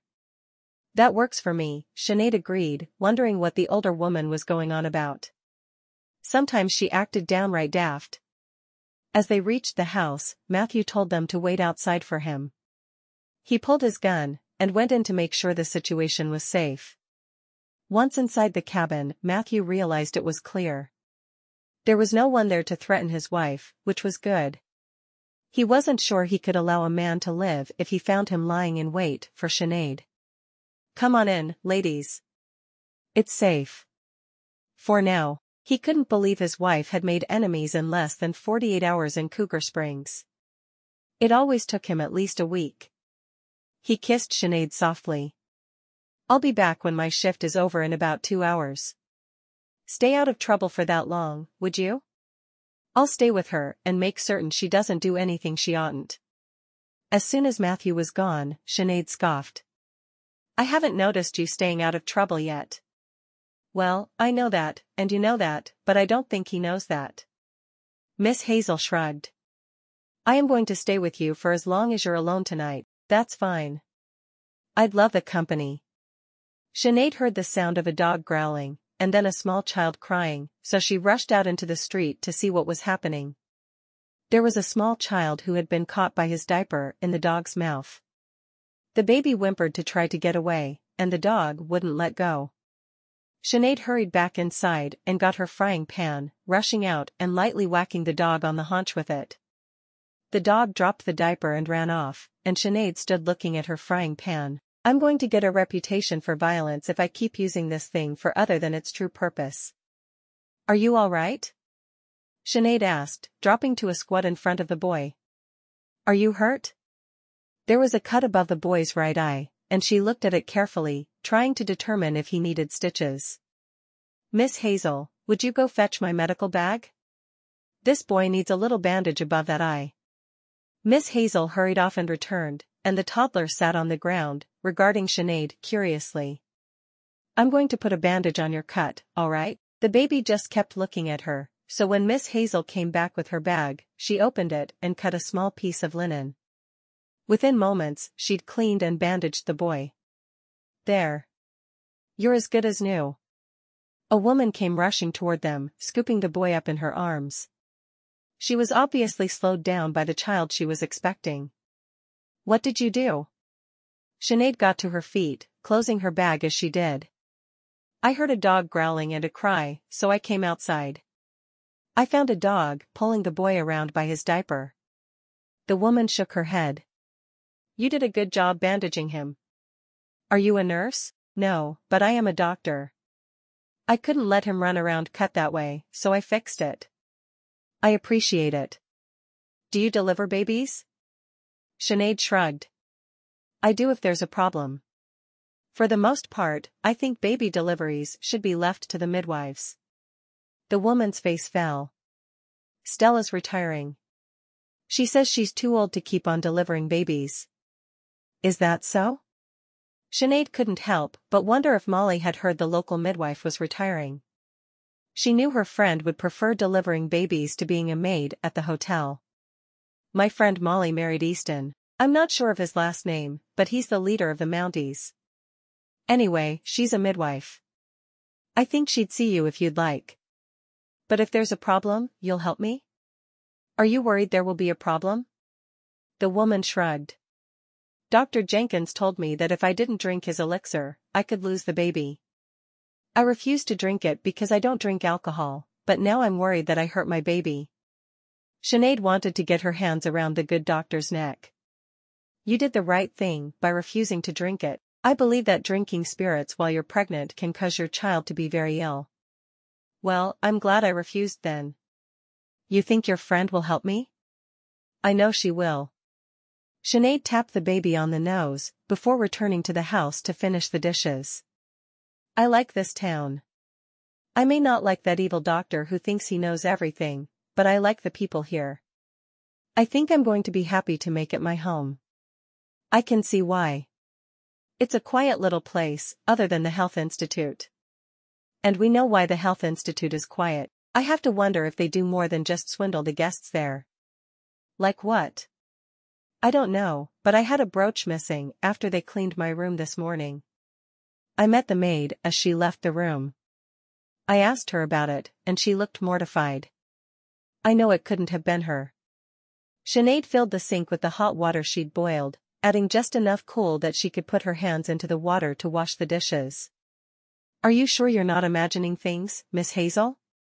Are you saying that I'm so old my memory is going? For a moment, Sinead was aghast that Miss Hazel would take her words that way, but then she realized the old woman was just trying to get her goat.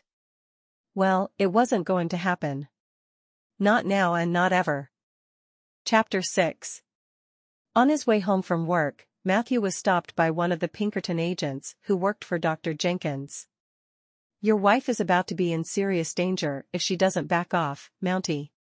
Matthew looked at the man, shaking his head. You realize that you are threatening the wife of an officer of Canada, don't you? Maybe you should think twice before you do that. I'm not threatening you or her. I'm warning you. You need to tell her to back off so she doesn't get hurt. Matthew sighed. I will protect my wife. Go tell Jenkins that his ploy didn't work this time. The man nodded once, disappearing into the shadows. Matthew continued walking, thinking there hadn't been this much drama in Cougar Springs since he got there. 3 days with his wife, and everything was different. Maybe she was the troublemaker after all. As soon as the thought entered his mind, he dismissed it. Sinead was truly a doctor trying to do what was best for the people around her. No one could fault her for that, though he wished she could keep her opinions to herself some of the time. When he got to the cabin, he saw that Miss Hazel had stayed with her as promised. The two of them were playing some sort of card game, and he didn't want to think about what it could be. Miss Hazel wasn't exactly a good influence on his wife, and he had a feeling that the more he knew about his wife, the more he would realize she wasn't exactly a good influence herself. Miss Hazel stood up when he walked into the cabin. I'll walk back to the hotel now. Thanks for the lovely evening, Sinead. Matthew shook his head. I'll walk back with you. Then he looked at Sinead. But I don't want you staying here alone, so you're walking back with us. Sinead jumped to her feet, picking up her medical bag. Are you going to carry that with you everywhere in this town? Matthew asked, surprised she'd want to take it with her. I am. I want people to get used to the fact that there's a real doctor in town now, not just someone who calls himself a doctor. She stood on tiptoe and kissed his cheek. I'm glad you're home, safe and sound. I worry a little about how dangerous your job is. My job? You've taken it upon yourself to go up against the most powerful man in town, and you're worried about my job being dangerous? You have the most dangerous job in town at the moment. You're the doctor people are going to want to see. Do you really think so? Sinead's whole face lit up at the comment. I love the idea of being the one people want to see. That's never happened to me before. No one wanted to go to the female doctor, who also happened to be a Negro. Matthew wrapped his arm around her as they started walking, Miss Hazel on her other side. Have I told you that my grandmother is Japanese? No. Really? He nodded. I don't look Japanese, but my sister does. It makes it hard for her. How many sisters do you have? She asked. He hadn't talked about his family much. Just one. She's several years younger than me. My mother died when she was born. That's sad. I wish I'd been there to help her. Well, Molly and me. I think between the two of us, we could have saved her. Molly? What would she have to do with saving an expectant mother? Molly's a midwife. Didn't you know that? I barely met her. How am I supposed to know she's a midwife? Matthew stopped in front of the Health Institute and waited as Miss Hazel hurried inside. I hope they don't treat her badly, because of your stance against them. I don't mean to cause so much trouble. I just want to stand up for what I know is right. Is that so wrong? Sinead deliberately raised the pitch of her voice as she asked the question, hoping it would make her sound innocent. It's not wrong really. It's just different. Women don't usually give medical opinions, and they certainly don't argue with what men do and say.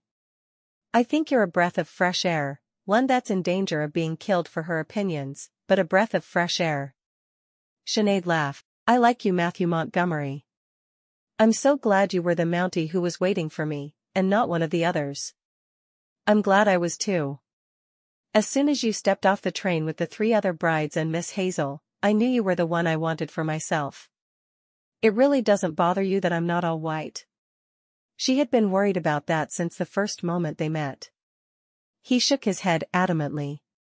Not at all. I think dividing ourselves by races is silly. We're all God's children, so why do we make distinctions among ourselves? As they walked, he kept his eyes peeled for trouble. He saw several men lurking in the shadows, and though he knew most were drunks and always lurked in the shadows, he saw a few he didn't recognize as readily.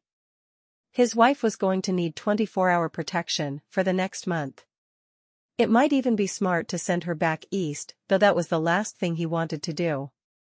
When they reached the house, he shut and locked the door. I'm getting a little bit paranoid about your safety. How would you feel about getting on the train with Miss Hazel and going back east for a visit with your family? Sinead stared at him for a moment, feeling the tears prick her eyes. First, he'd yelled that he'd wanted someone who would stay home and out of trouble at the office, and now he was telling her to leave? You don't want me?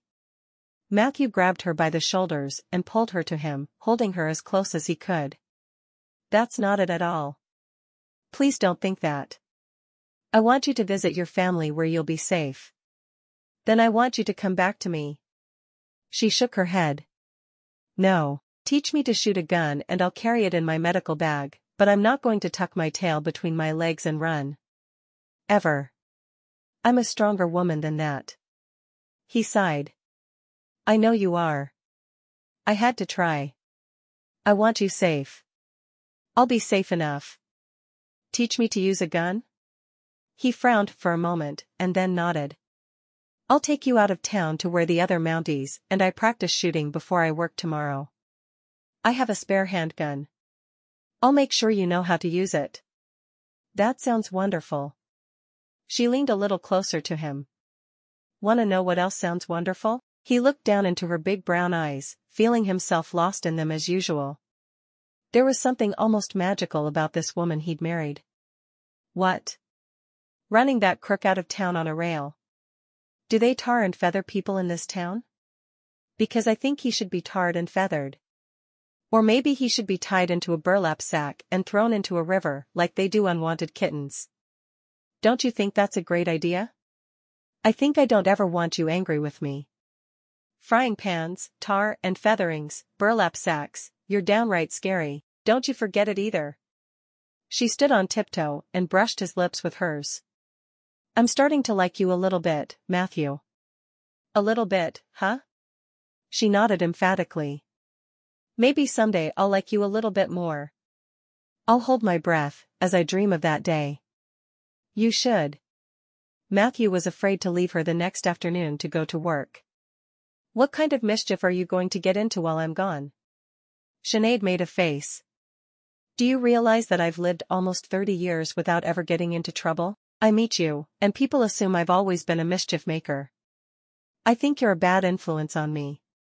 It's as simple as that. He sighed, taking her hands in his, ignoring her ridiculous accusations. Will you promise me that you'll stay in the cabin all day and not cause trouble? She tilted her head to one side as she considered the question. I can't make that promise. Why not? Matthew was unaccustomed to feeling anger, but somehow, he felt it a lot when she was around. Because I might get called out. If someone is sick and needs me, there's no way I'm going to hide in this cabin from the big bad men who want to kill me for speaking the truth. If I sent Miss Hazel over to spend the day with you again? Will you let her accompany you wherever you go? Sinead shrugged. Sure. I like Miss Hazel. But if I'm in a hurry, she'll need to keep up. He sighed. Do you have the gun I gave you in your medical bag? She nodded. She'd surprised herself with how quickly she'd taken to shooting a gun that morning. She'd hit the target he'd made 9 times out of 10. I have it, and it's loaded. I know how to use it now, thanks to you, so I'm going to be safe. I still don't want to leave you. You're so sweet. We've only been married 3 days, and already you can't stand to leave me alone.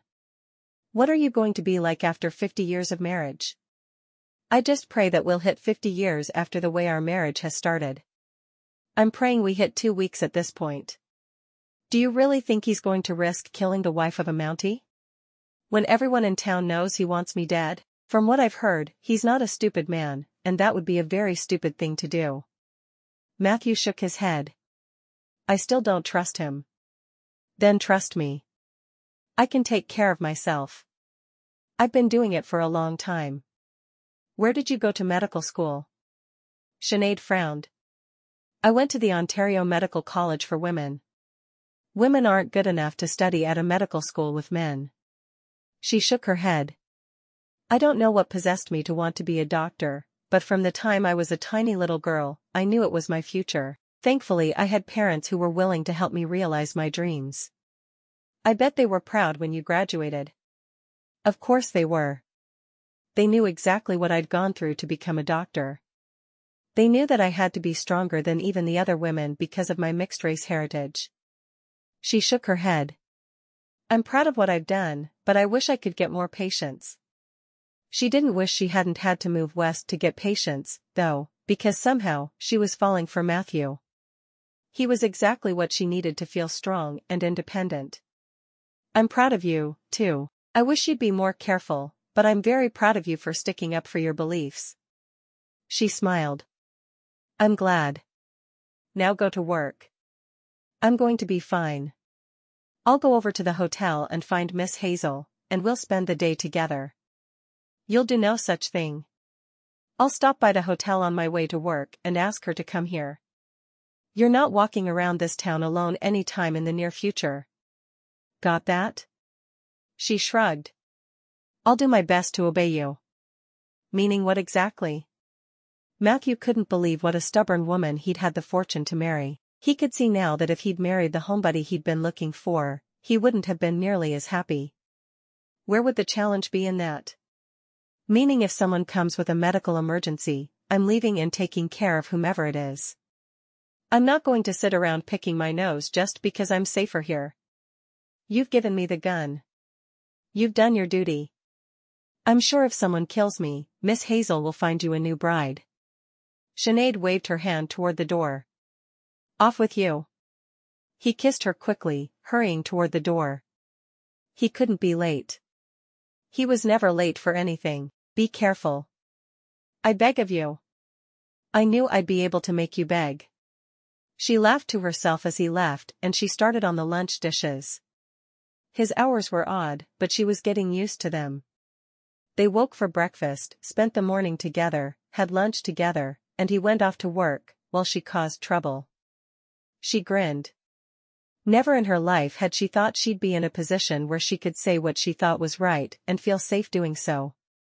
Being married to a Mountie really did have its advantages. Miss Hazel was there 30 minutes later, and she found Sinead sitting at the table, cleaning her medical instruments.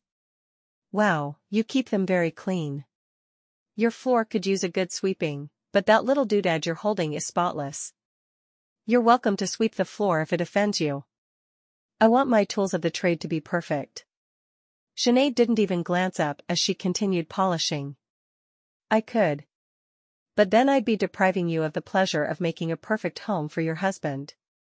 Miss Hazel sat at the table with her. What are we going to do today? Do you want to learn to play more poker? Sinead laughed. You look much too sweet to be able to teach anyone to gamble. I'm not sure how Matthew would feel about it. Matthew seems to turn a blind eye to your eccentricities. He's starting to really care for you. Sinead shrugged. I'm not so sure. He tried to talk me into going back to Ottawa with you. He said it was for my safety, but I have to wonder. He really is concerned for you, Sinead. That's why he went to the Health Institute to get me this afternoon. He didn't want you to be alone. He thinks everyone needs to surround you for the next little while. Until there's proof either way of Dr. Jenkins being a doctor or not. Have you been taking advantage of the hot springs? Sinead asked, looking up from her polishing for a moment. You bet your medical bag, I have. I love how it feels when I soak in there. I don't expect it to cure me of anything, and I'm not drinking the water or that nasty elixir of his. I'm just soaking for the sake of soaking. Sinead nodded, pleased that Miss Hazel had been honest about what she was doing. That's fine, as long as you're not expecting some miraculous cure for your hot flashes or anything else. Expecting? No. Praying like a madwoman? Of course I am. I have got to get past these flashes or I'm going to die. Die? You think? I think you'll just be uncomfortable. Hot flashes are not life-threatening, though I've been told they feel like it at times. Sinead finished polishing the last thing, put it into her medical bag, and snapped it shut.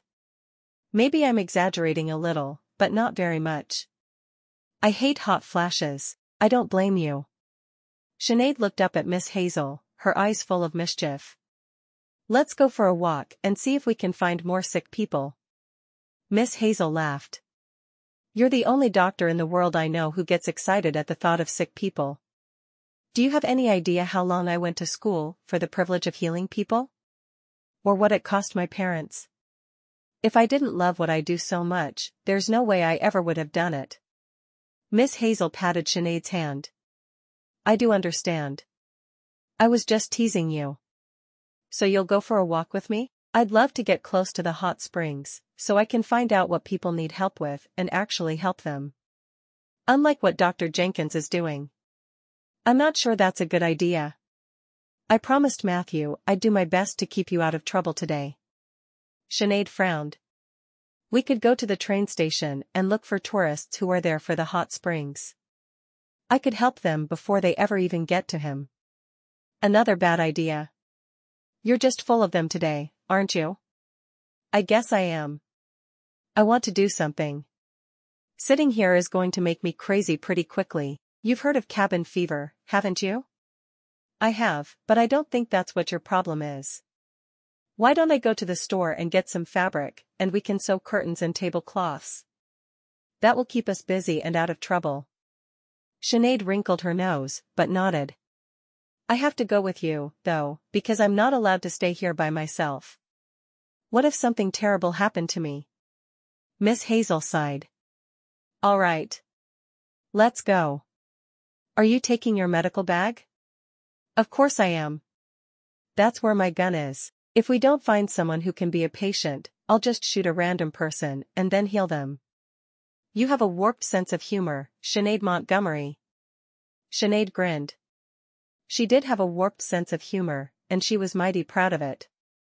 She wasn't sure why Miss Hazel thought it was a bad thing, but she loved it with everything inside her. Chapter 7. When Sinead and Miss Hazel reached the general store, Sinead immediately went to Amanda to see how she was feeling.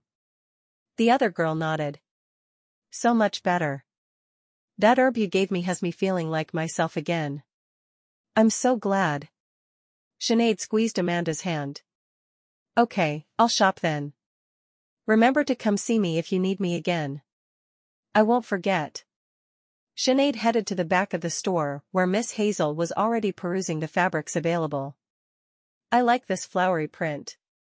Miss Hazel picked up the fabric Sinead had indicated. It's nice, but with as light colored as it is, it's going to show stains.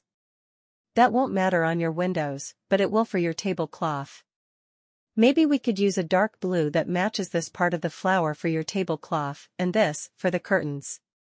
Sinead shrugged. She really didn't have a lot of opinions on how a home should be decorated. I think that would be fine. Sinead. Miss Hazel. Claire, the bride who had come to marry Nathaniel, called across the store to them. Sinead turned with a smile. Claire. I haven't seen you since we got off the train. How are things going with Nathaniel? All right, I think. Still trying to get to know each other. Claire had a hand over her eyes, shielding them from the light in the store. Are you feeling all right? Is the light bothering you? Claire shrugged. I sometimes get headaches, and the light always makes them worse. I could give you something for that. Sinead dug through her bag. Well, I think you'll have to come back to the cabin with me. Claire frowned. Sinead, are you carrying a gun in your purse? Whatever are you thinking? Miss Hazel hugged Claire. She's thinking that she needs more patience, so she was going to shoot someone while we were out today. At least that's what she told me. Sinead made a face at Miss Hazel. My life may be in danger. Why don't you come back with us? I'll tell you all about it, and I'll get you something for those headaches. I don't want you suffering with them if I can do something about it. Claire looked relieved. That would make me very happy. I don't want Nathaniel to think I'm weak, so I haven't mentioned them yet, but this is the second day in a row I've had this headache, and my house isn't as clean as I'd like it to be. I just can't do as much when I feel so badly. I'll help you. Sinead happily linked her arm with her friend's. Want to give your opinion on the color of drapes I make? And the color of tablecloth I make to match? Claire nodded. I'm happy to. 10 minutes later, the threesome was on their way back to the cabin Sinead shared with Matthew. Once they were inside, Sinead insisted Claire sit down so she could do a proper examination. She looked into her eyes, listened to her heart, and carefully pressed different places on her head to see if she could make the pain worse or better. When she was finished, she gave Claire a packet full of powder. You're going to want to brew this as a tea. Anytime you feel the headache starting, you should make it immediately. The most important thing with your headaches, though, is for you to lie down with a cool cloth over your eyes. It will make a world of difference. Claire nodded. As long as Nathaniel isn't around, I'll do just that. Sinead sighed. You need to swallow your pride and tell your husband about the headaches. Do you think he'll like you less? I'm not sure what will happen, but I don't want him to know. All right then.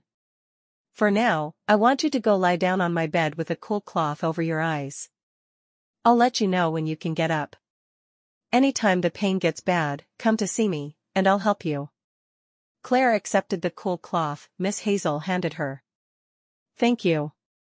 Sinead nodded. I wish you could talk to your husband about it, but if you can't, then just come here. It's not a problem at all. Sounds good. Claire wandered into the partitioned-off area to lie down on the bed, while Sinead picked up the fabric they'd purchased. I'm going to start on the curtains, she told Miss Hazel. I've made curtains before, and I actually enjoy sewing. All right. I'll start on the tablecloth then. What are you planning to fix for supper? Sinead shrugged. I have no idea. Maybe pancakes and bacon. Miss Hazel shook her head. That's what you've made for breakfast the last 2 mornings, isn't it? Sure. But Matthew says I make them really well. You can learn to make something else tonight then. Why not chicken and dumplings? I bought a chicken while we were at the store, thinking I'd teach you to make something out of it. That sounds good to me. Sinead shrugged. I'm not very particular when it comes to what I make for supper. I'm sure Matthew doesn't care what he eats. Miss Hazel shook her head at Sinead. You need to work harder to fix him good meals, Sinead. He works hard all day, and he deserves it. Soon, I'll be working hard too, and he already knows how to cook better than I do. That's not the point. Miss Hazel got up and walked to the icebox, removing the chicken. We're going to boil it first. Have you ever boiled a chicken? Sinead sighed and put the fabric down, obediently wandering over to learn how to make chicken and dumplings. She didn't understand why her career needed to take a back seat to Matthew's career, but for now, she'd at least listen. An hour later, the chicken was boiling on the stove with spices, and she went to wake Claire. She put her hand on the other girl and said softly, "You can get up now." Claire blinked a few times.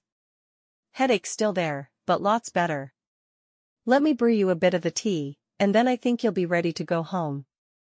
Claire smiled. Thank you for helping me, Sinead. What do I owe you?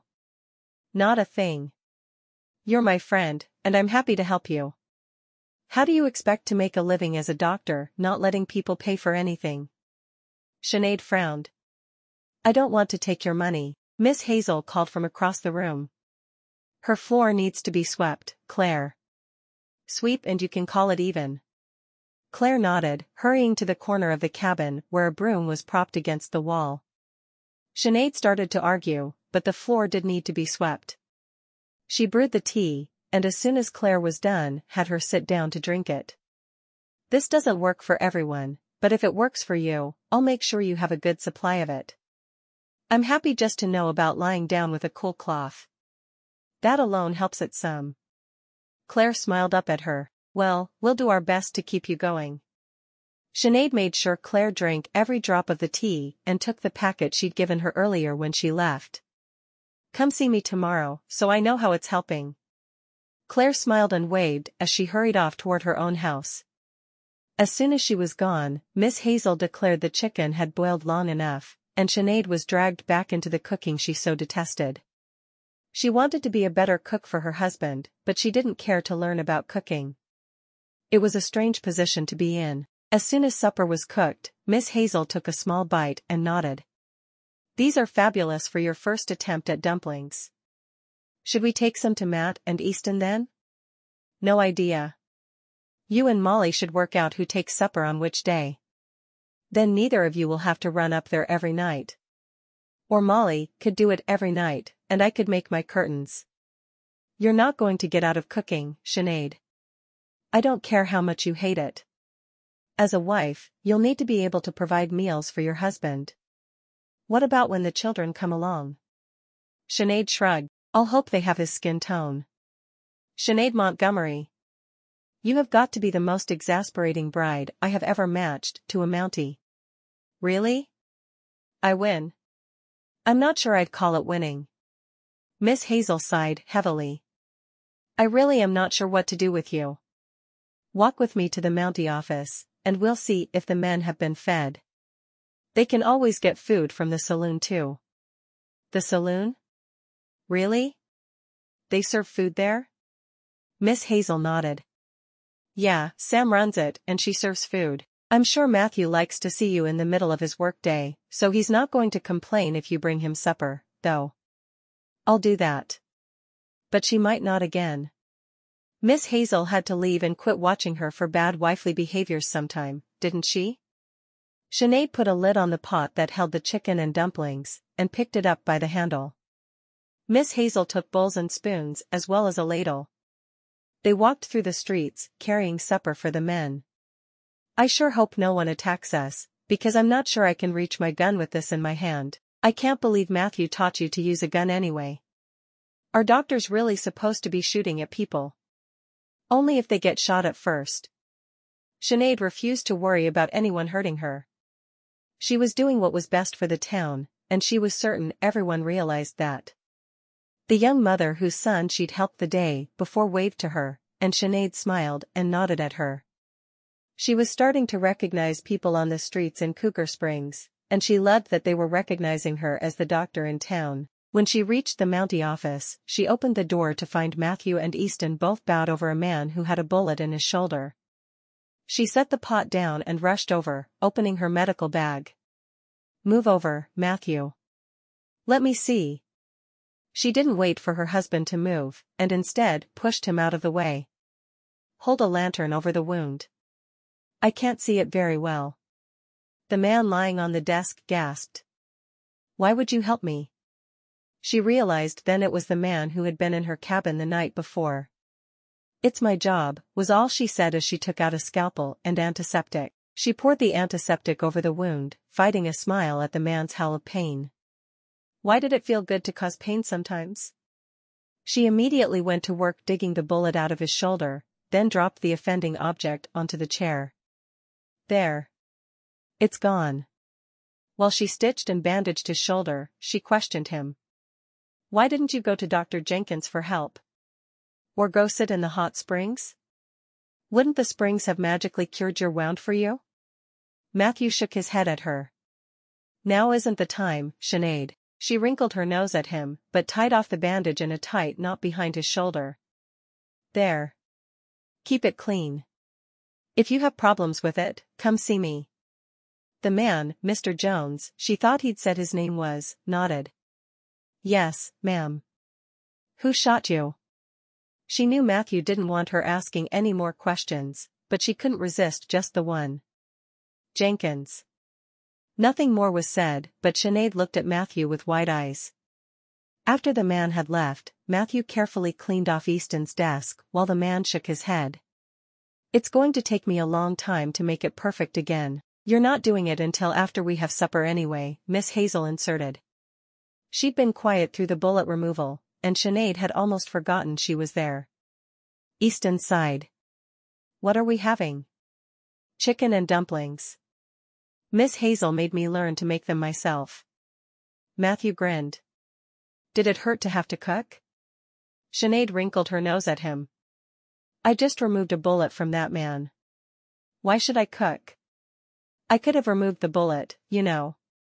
"Really?" "I'd probably have caused him more pain and taken 3 times as long, but I could have done it." She ladled food into a bowl for him and then one for Easton. "Well, it's probably best that I came along then, isn't it?" "Probably." Matthew leaned over and kissed her forehead. "I'm glad you didn't die today." Sinead grinned. "It wasn't in my plans, so I didn't do it." "I told you I don't plan to die anytime soon." He shook his head. "Let's make sure your plans are in line with Jenkins's plans, okay?" "I'll do my best." She gave Miss Hazel a bowl of the chicken and dumplings before serving her own and sitting down. "Molly doesn't bring supper?" Sinead asked Easton. "Not yet." Easton didn't add to his response, making Sinead wonder if everything was all right between her friend and her husband. It was none of her business though, so she didn't ask. "We bought fabric for curtains and a tablecloth today," Sinead told Matthew.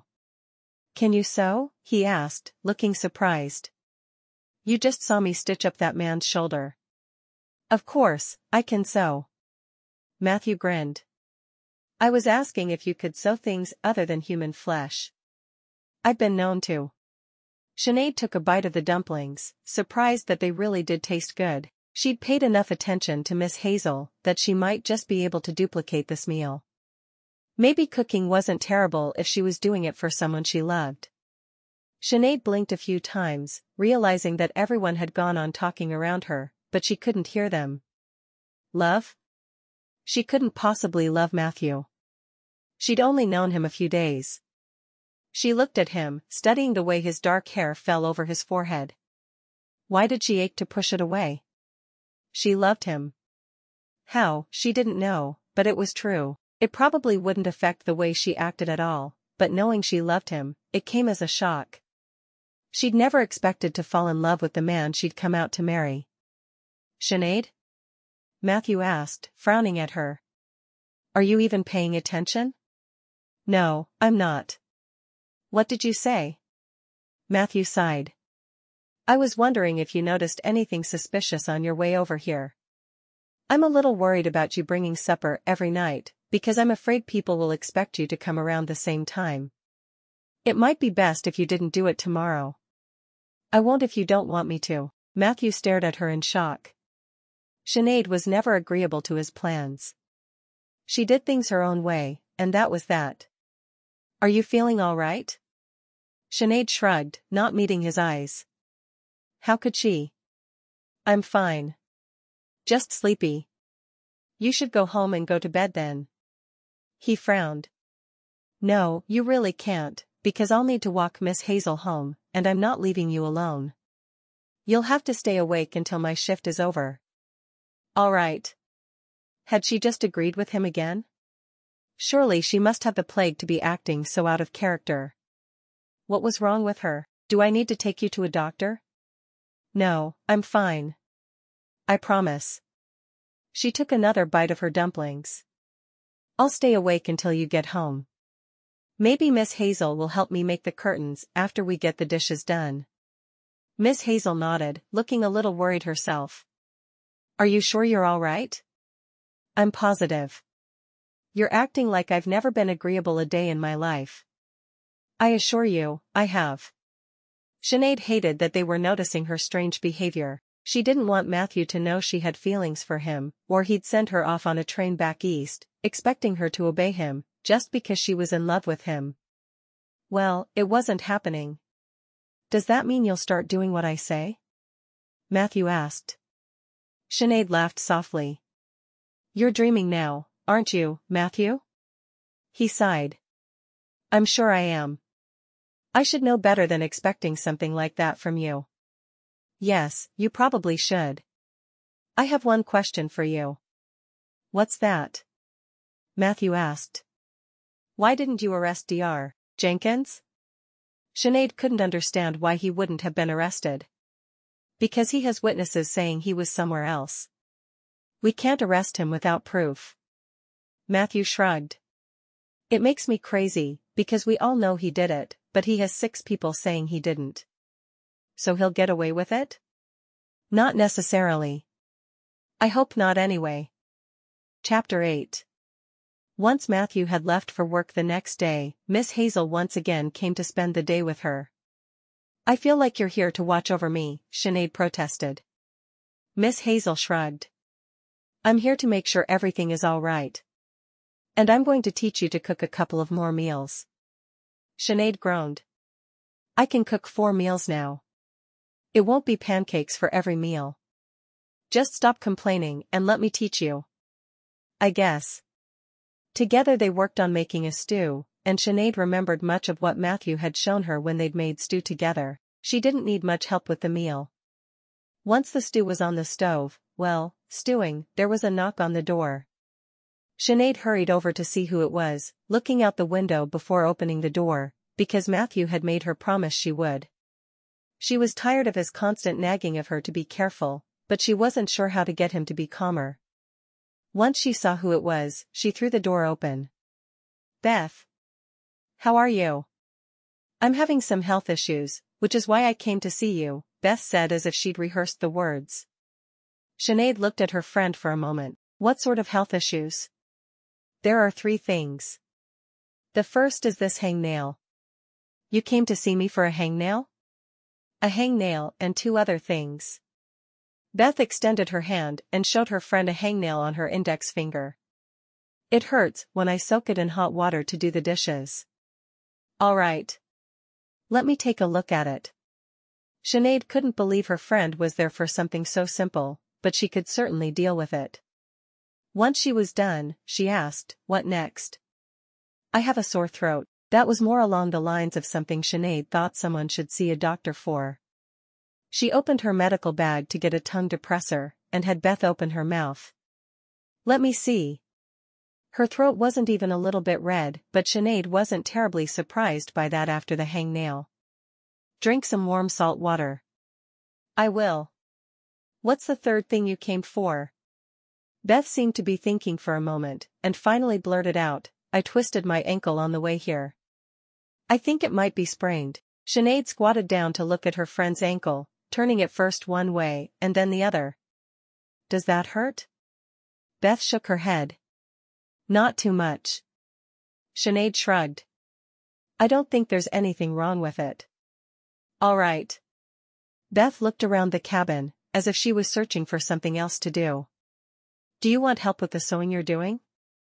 Sinead looked at Beth for a moment, before finally asking, Beth, did Samuel ask you to come here and keep me occupied so I wouldn't leave the house and cause trouble?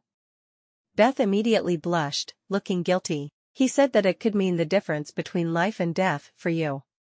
She sighed. I didn't know how to get you to stay without medical questions. Samuel won't be happy that I lied, but I didn't know what else to do. Samuel should have been a minister. You can see it in him. We won't tell Samuel about the lie, but I'll be having a nice long talk with my husband about him sending you here. Don't be angry with me, Sinead. Beth caught Sinead's hand in hers. I didn't want to deceive you, but when they said you might die if I didn't, I thought it was my duty as your friend. I'm not angry with you, Sinead answered, smiling at Beth. I'm angry with my husband for thinking he could use deception to keep me at home, just because he doesn't want me to leave. How could she possibly be in love with a man who would be so sneaky and underhanded? Why does everyone want to keep you at home? I don't understand what's going on. Miss Hazel walked over and sat beside Beth. Sinead went to the Health Institute the day before yesterday, and she had a talk with the doctor that runs the place. She told him he was a swindler, and she didn't believe he was really a doctor. Beth put her hand over her mouth. Sinead wasn't certain if it was in shock or to hide a laugh. You didn't? Oh, I did. It's the truth. He's a snake oil salesman. He sells a tonic that's almost pure whiskey and claims that it will cure everything that ails you. And then he tells people to get in the hot springs, and that will cure them of everything. Why they need two things that will cure everything, and not just one, baffled me for a moment, and then I realized it was so he could charge them for both. The man is a swindler, pure and simple. It sounds like he is, but isn't it dangerous to tell a man that? Sinead shrugged. I felt like I had to for the good of the people of Cougar Springs. It's my job as a doctor to expose a man who pretends to be a medical professional. I suppose. Beth looked unsure of herself. The men seem to think there's safety in numbers, and it's best if I'm here with the two of you. Do you mind if I spend the day? No, I don't mind. Sinead did mind though. She liked Beth, and she didn't mind her being there, but she didn't like the underhanded way the men had told her to pretend to be ill. Of course, Beth had been so bad at deception a baby would have seen through her. Oh, good. I'd like to help with your sewing project, then. The three of them spent the afternoon sewing together. It was a pleasant day for all of them. When Claire came to the door, Sinead simply opened it wide. Are your headaches real? Claire looked at Sinead as if she'd lost her mind. Why would I pretend to have a headache when I didn't? I wish they weren't real. Sinead shrugged. Beth came over with a lot of fake ailments today, and I found out that she was sent here by her husband. Oh. Claire shook her head. That must be why Nathaniel asked me if I was feeling sick. He said if I could think of any reason to come to you, I should. Sinead looked over at Miss Hazel. It looks like all the Mounties were in on it, doesn't it? Sure does, Miss Hazel replied, her eyes sparkling with laughter. Claire, come sit with us and sew. Claire moved to obey, but Sinead put her hand on her arm to stop her. First, tell me how you're feeling today. Did the powder help? It seemed to have. The headache is completely gone. I'm glad. Now go sew. While they were all working, there was another knock at the door. This place is busier than the train station. Sinead complained as she went to the door. Truthfully, she loved having the company of the other women. She was not meant to stay at home alone all day. She needed the companionship of others. When she opened the door, she saw a man being held up by two others. He didn't have a visible wound that she could see, so she invited them in. What's wrong with him? He got kicked in the head by his horse. Dr. Jenkins said to take him to the springs, but we don't think he could sit up. Sinead bit her tongue. She wanted to give the men a good tongue lashing for even talking to Dr. Jenkins, but she had to acknowledge that he'd been the only medical man around for a long time. Put him on the bed. Face down. She wanted to be able to see his wound. Once the man had complied, she rushed over and looked at the bloody mess on the back of his head. Some of the blood was dark and crusted. How long ago was he injured? "'Bout an hour, I'd guess," the taller man said. "We found him on the ground.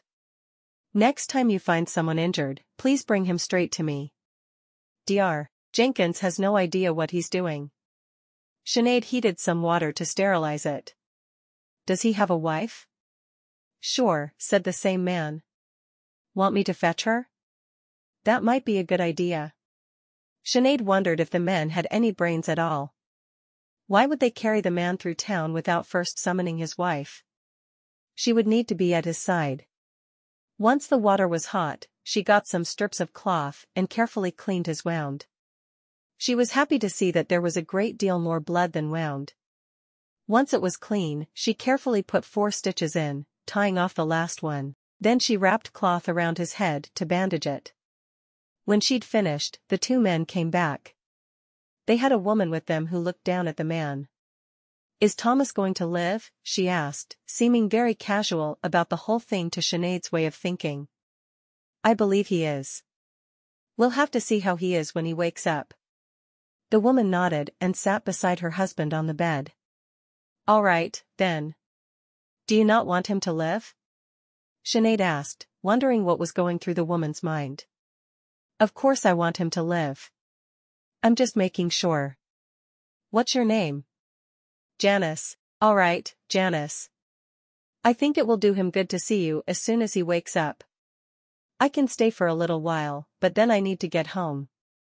My daughter is staying with the little ones, but she's only 12. She doesn't know how to put supper on." Sinead had never seen someone so apathetic about their spouse being badly injured.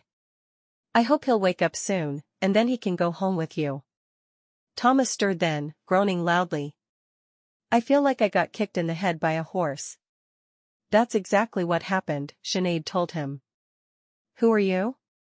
Sinead sighed. "I'm Dr. Montgomery. I'm new in town." "Oh." He lay there for another minute before sitting up. "I'll be going home now." Janice looked at Sinead. "What do we owe you?"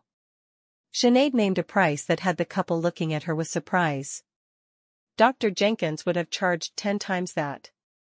Janice got the money from a small drawstring purse she carried. Sinead counted to 10 in her head before responding. "I'm not Dr. Jenkins," was all she said, but there was so much more she wanted to say. The only thing that held her back was the way Miss Hazel was looking at her. "I'd like to see you in 3 days, to remove your stitches, Thomas." "How much will that cost me?" he asked. "Your wife has already paid me. There won't be a charge for removing the stitches." Sinead knew she was charging a little bit less than she would have in the city, but she knew these people couldn't afford much. "I'll see you in 3 days then." Thomas carefully got to his feet, his wife putting her shoulder under his to help prop him up. "Much obliged, document." As Sinead watched them go, she turned back to the women sitting at her table, still working on sewing. "I have half a mind to march down to the Health Institute and give Dr. Jenkins a piece of my mind." Beth stood up, wringing her hands together. "I don't think that's a good idea. Our husbands want you to stay put today." Sinead sat down in a chair and picked up the curtain she was making. "I know they do. I don't want to stay home, but I'm doing it." She was grumpy about it too. She understood why she shouldn't leave, but everything in her was dying to get out of the house. "I want to go for a walk. Surely if all of us go, nothing can happen to me." Miss Hazel shook her head. "I'm not so sure about that. The men are adamant that you're staying inside today. They don't even want you to take them supper at the Mountie office." Another knock at the door, and Molly stuck her head inside. "It's a party, and I didn't get an invitation?" She put her hands on her hips and glared at Sinead. "You sure have been causing a lot of trouble." I think everyone in Cougar Springs knows who you are now. Is that a bad thing? Sinead asked. I don't think it's a good thing. Molly sat down at the table. What are you all making? Curtains and a tablecloth, Sinead said. They won't even let me take a walk. I think that's for the best. Molly's eyes met Miss Hazel's. Easton said she's not even to go to the outhouse without 3 of us with her. Nathaniel told me the same thing, Claire said, sticking her needle back into the fabric. Sinead stood up, no longer caring about the curtain at all. I can't believe all of you are just willing to be prisoners in my home. Go out and enjoy yourselves. We can't, Beth told her. We promised. Sinead groaned. I'm going to bake some bread, then. If I have to sew another stitch, I'm going to go insane. Miss Hazel watched her for a moment, grinning like a lunatic. Why does that amuse you so much, Miss Hazel? As much as you hate to be in the kitchen, I think you're turning into a nervous baker. It's wonderful. Why exactly is it wonderful? Sinead asked, wanting to kick the older woman. She loved Miss Hazel, but there were times when the woman made her downright crazy. Because you're choosing to bake. It's good for you. Sinead turned her back on her as she pulled the ingredients for the bread out of her cupboard. I'm just going to bake my bread. She was done talking to them. She loved all 4 of the women in her house, but at that moment, she just wanted to scream. It was bad enough she wasn't allowed to go to the health institute and yell at Dr. Jenkins, but she wasn't even allowed to take a walk. Her imprisonment needed to end soon. While she kneaded the dough, her brain worked through everything she'd been told. Finally, she turned to the table. What's happening today that's making everyone think I need to stay inside? Miss Hazel gave a little shake of her head when Beth took a breath to talk. I'm not allowed to say, Beth said, obviously not willing to tell another untruth. Molly stood up and walked over to Sinead. We're not supposed to tell you, but I know you well enough to know that if someone doesn't say something, you're going to go out there and see for yourself. She took a deep breath. There's very unusual activity at the institute today.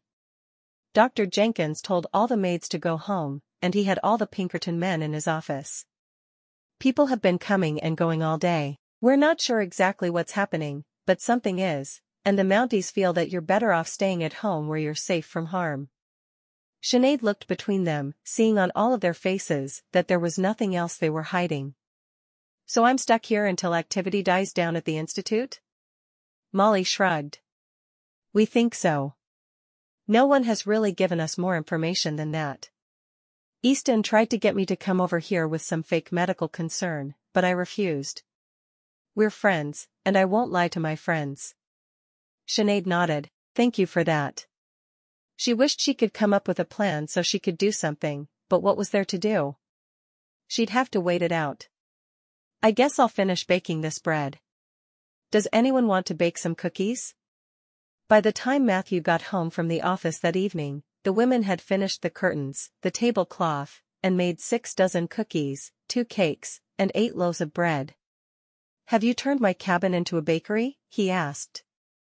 Sinead glared at him, all of her anger at being confined focused on one man. You had my friends come here and lie to me. You wanted them to pretend to be sick so I'd stay home and not know what was going on outside. How could you? She had tears in her eyes, so angry she could just spit. You're supposed to be the person who wants what's best for me, and lies are never the best thing for anyone. Out of the corner of her eye, Sinead saw Miss Hazel lead the other ladies out the door. Matthew sighed. I didn't want to have them lie to you, but I didn't want you to leave to investigate for yourself. I'll have you know that I'm furious with you, Matthew Montgomery. Now tell me what's going on at the institute. We still don't know. We think that Jenkins is going to leave to keep from being thrown into prison. Wouldn't that mean that he's no longer focused on me? So why can't I leave? We aren't sure. He could be gathering his men together and have someone come after you. We have no idea what he's really up to. He's shot one of his closest companions. That's odd behavior, even for Dr. Jenkins. We have to keep you safe. You're my wife, and your well-being is my first responsibility. She frowned at him. I'll stay home, and I'll stay safe, but I want you to know that I'm no less angry with you. Next time you need to tell me the truth. The dishes had long since been washed after the women ate the stew she'd made. I'm going to bed. Good night. She turned and walked away from him, not sure she'd ever be able to trust the man again.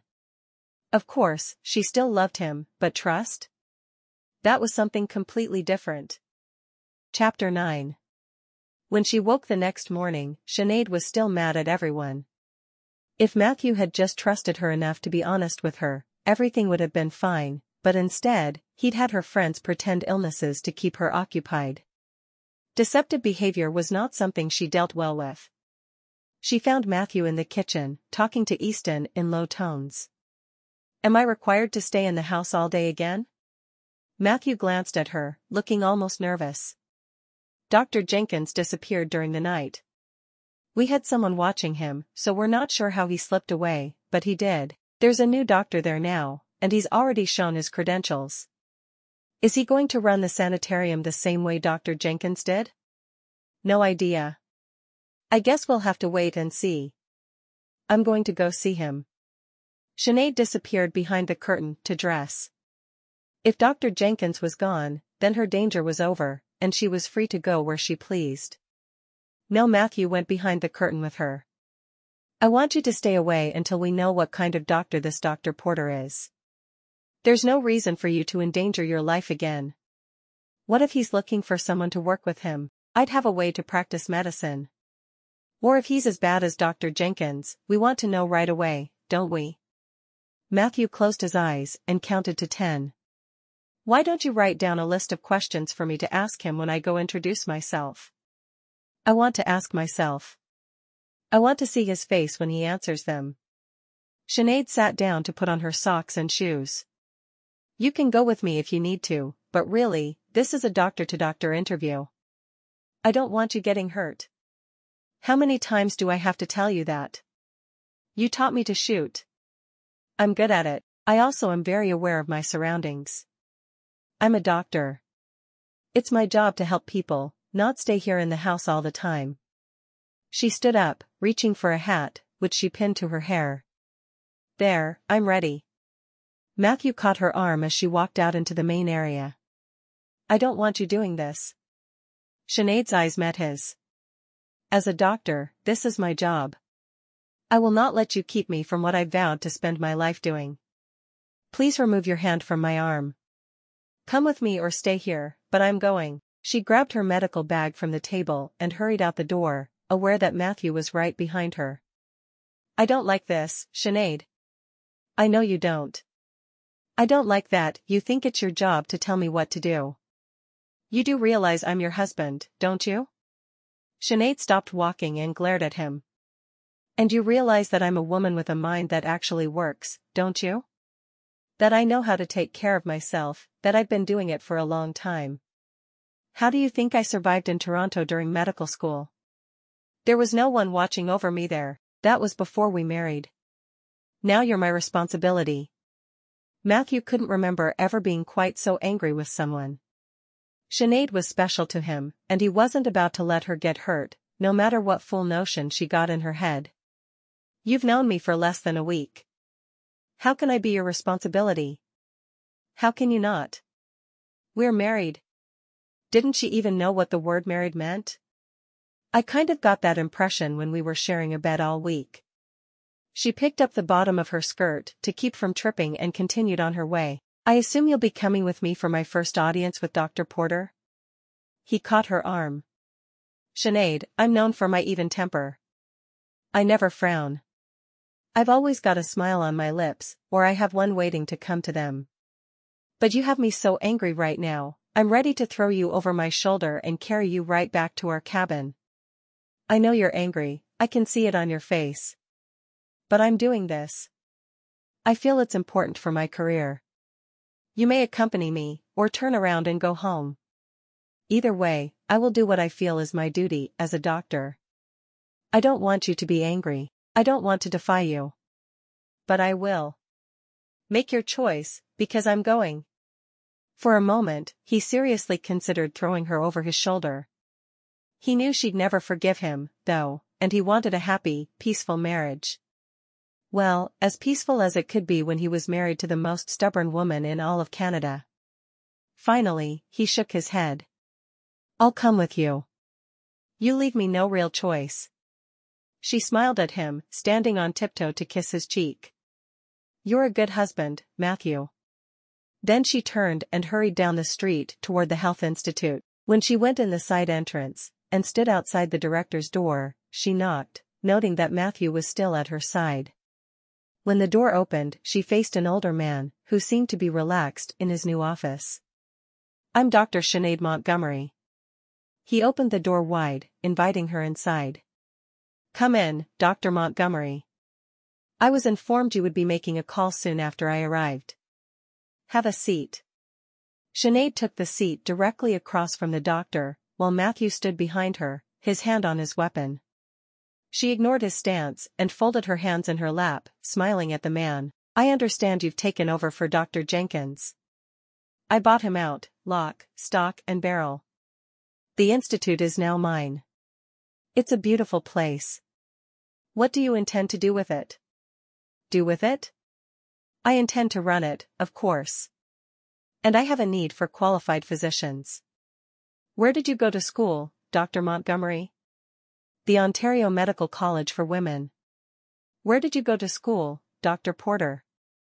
I see you already know my name. Dr. Porter smiled. I went to the Toronto School of Medicine. I graduated in 1890, and I'd been a physician for 20 years. I'd heard about the healing properties of hot springs while in school, and I have been to several different hot springs throughout Canada. And do you believe hot springs are a cure-all, Dr. Porter? I do not. I believe they can be very helpful in patients with arthritis and rheumatism, because they massage the afflicted area, causing there to be some pain relief. I focus primarily on rehabilitation of injuries, so I believe that after a session of exercise with me, a patient will find some relief by soaking in the springs. He raised an eyebrow at her. Do you believe they are a cure-all? She shook her head adamantly. I think we believe along the same lines. Are you aware that Dr. Jenkins was a charlatan? Oh, there's no doubt in my mind. I won't be running things the same way he did. You won't? Dr. Porter laughed. You seem almost deflated. I'm a legitimate physician, Dr. Montgomery, and I plan to do everything I can to turn this institute into the finest one of its kind. There will be no whiskey-filled tonic given to patients, and I will not claim that I can help people with things other than aches and pains. I do think I can make a difference in some lives, but not in all, as Dr. Jenkins was fond of saying. Sinead felt a smile stretch across her face. I'm so glad you're going to do things the right way, Doctor. I'm glad to see that you care about how things are run, whether you're involved or not. Have you established a practice here in Cougar Springs yet? No, sir. I've treated a few patients, but I don't have an office or anything like that set up yet. I like the optimistic yet. I do have a small office on the first floor that I'll no longer need. I've had the Elixir Dr. Jenkins was selling removed and disposed of. If you would like to use the room, I'm sure you'd find it acceptable for patients. I would like that a great deal.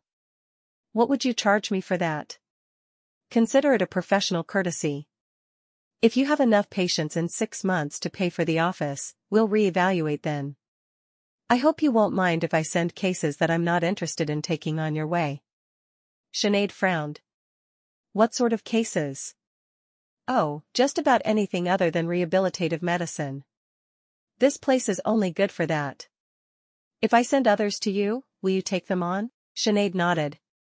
Only if you'll accept my cases of arthritis and rheumatism. Dr. Porter smiled widely. You have yourself a deal, Doctor. She got to her feet and offered her hand. Thank you. I will enjoy having a good professional relationship with you. If you will come by first thing on Monday morning, I'll show you your new office. For now, I have a lot of paperwork to deal with to make sure everything is taken care of properly. Thank you for your time. And you, Doctor. Sinead turned and smiled sweetly at Matthew, who was standing with his jaw slack. I'll be taking my husband away with me now. It's good to meet you, Constable Montgomery. I like how careful you are about keeping her safe. I'm sure we'll have plenty of dealings. Matthew nodded. Good to meet you, Dr. Porter. I'll let the other Mounties know where you stand. Thank you. Dr. Porter returned to his seat, and Matthew closed the door quietly behind them. I guess it's safe enough. Matthew looked over at Sinead, who was grinning at him. And are you ready to admit that I didn't need you to come with me? That I'd have been fine without you? Yes, but you didn't know that, so it was the safe thing to do to take me with you. Sinead nodded. Now will you stop sending my friends to pretend they're sick? Matthew sighed. I'm sorry I did that. I should have just trusted you to know what was happening and stay inside. Yes, you should have. Deceiving me is never the answer to anything. I'll keep that in mind. You should. They walked together the rest of the way to the cabin, getting there to find the other brides, and Miss Hazel gathered. Are we on duty or are we not on duty, Constable? Miss Hazel asked Matthew as soon as they walked up. You are not on duty. You may spend the day with my wife as her friend, but she no longer needs keepers. Dr. Porter's medical beliefs seem to align quite well with Sinead's, and she will start working out of an office at the Institute on Monday. He will make certain to send her any patients he doesn't think the hot springs will help. Molly grinned, rushing forward to hug Sinead. You're going to have your own practice. I am. And I'll make sure I tell all of my pregnant ladies about you. Together, we'll make everything right in Cougar Springs. You're the best friend a girl could have. And the best wife a Mountie could have. Matthew put in. Sinead looked over at Matthew. Are you trying to get yourself out of trouble still? I forgive you. Move on with your life. He laughed. I'll do that. When Sinead went to work Monday morning, she was unsure of what she'd find, but there was a steady stream of patients all day. Most were guests of the sanitarium that Dr. Porter had deemed her better qualified to help. When a woman in late stages of pregnancy came in, she frowned. Did you come all the way here to give birth in the Springs? The woman nodded. I did. I was told that the Springs would help my baby survive.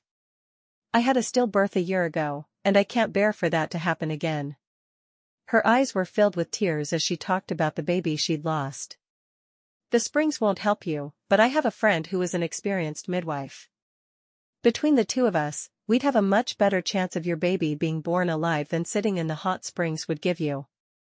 The woman sighed heavily. Where is Dr. Jenkins? He assured me that if I came here from Toronto, he would make sure the Springs kept my baby alive. Mr. Jenkins was a fraud, I'm afraid. He was never a doctor. He told people everything would be cured by the Springs, but they don't have the ability to heal. They can ease aches and pains, but they are not going to do more than that. I see. But you'll help me? I'd be happy to. Thank you. Sinead immediately sent off a message to have Molly join her at her office. Working together, they felt strongly they could help the woman. This was why Sinead had become a doctor. She wanted to help people. It was the end of Sinead's second week in Cougar Springs when Matthew came home from work, expecting supper to be on the table, but Sinead had once again been called out for an emergency. All Matthew had thought he wanted in a wife was someone who would cook, clean, and keep his house perfect. The woman he'd had in his mind was a paragon of domestic perfection, and Sinead was anything but that. He set about making his own supper, and when she came in just in time to collapse in a chair and eat what he'd made, he realized that no matter what he'd thought he wanted, Sinead was the woman he needed. Emergency? He asked. She nodded wearily. The butler boy got into his family's pig pen again, but this time he wasn't so lucky. The mother pig trampled him. She rubbed the back of her neck. He lost 3 teeth, has 4 broken bones, and one of his ribs was actually protruding. I put him back together, and as soon as his bones are healed enough, Dr. Porter is going to take over his care. Sounds like your day was hard. I know yours was, too. She shook her head. I'm sorry I wasn't home to make supper for you. Matthew shrugged. When I asked for a mail-order bride, I was sure that someone who would make every meal for me, who would clean and do the laundry, was exactly what I needed. Sinead looked down at her plate, biting her lip. I'm sorry, that's not who I am. I love what I do, and I just can't make myself be happy staying home. She fought back the tears that wanted to fall, but she was too strong to let them. Instead, she gave him her best smile. I wish I could be who you wanted. Because he was exactly what she wanted and needed. Sinead, that's not. Just stop there, she said with a frown. I'm doing my best every single day to be as close to what you want me to be as I can. I can't quit my practice for you. She stood up and started washing the dishes, unable to take any more of his criticism.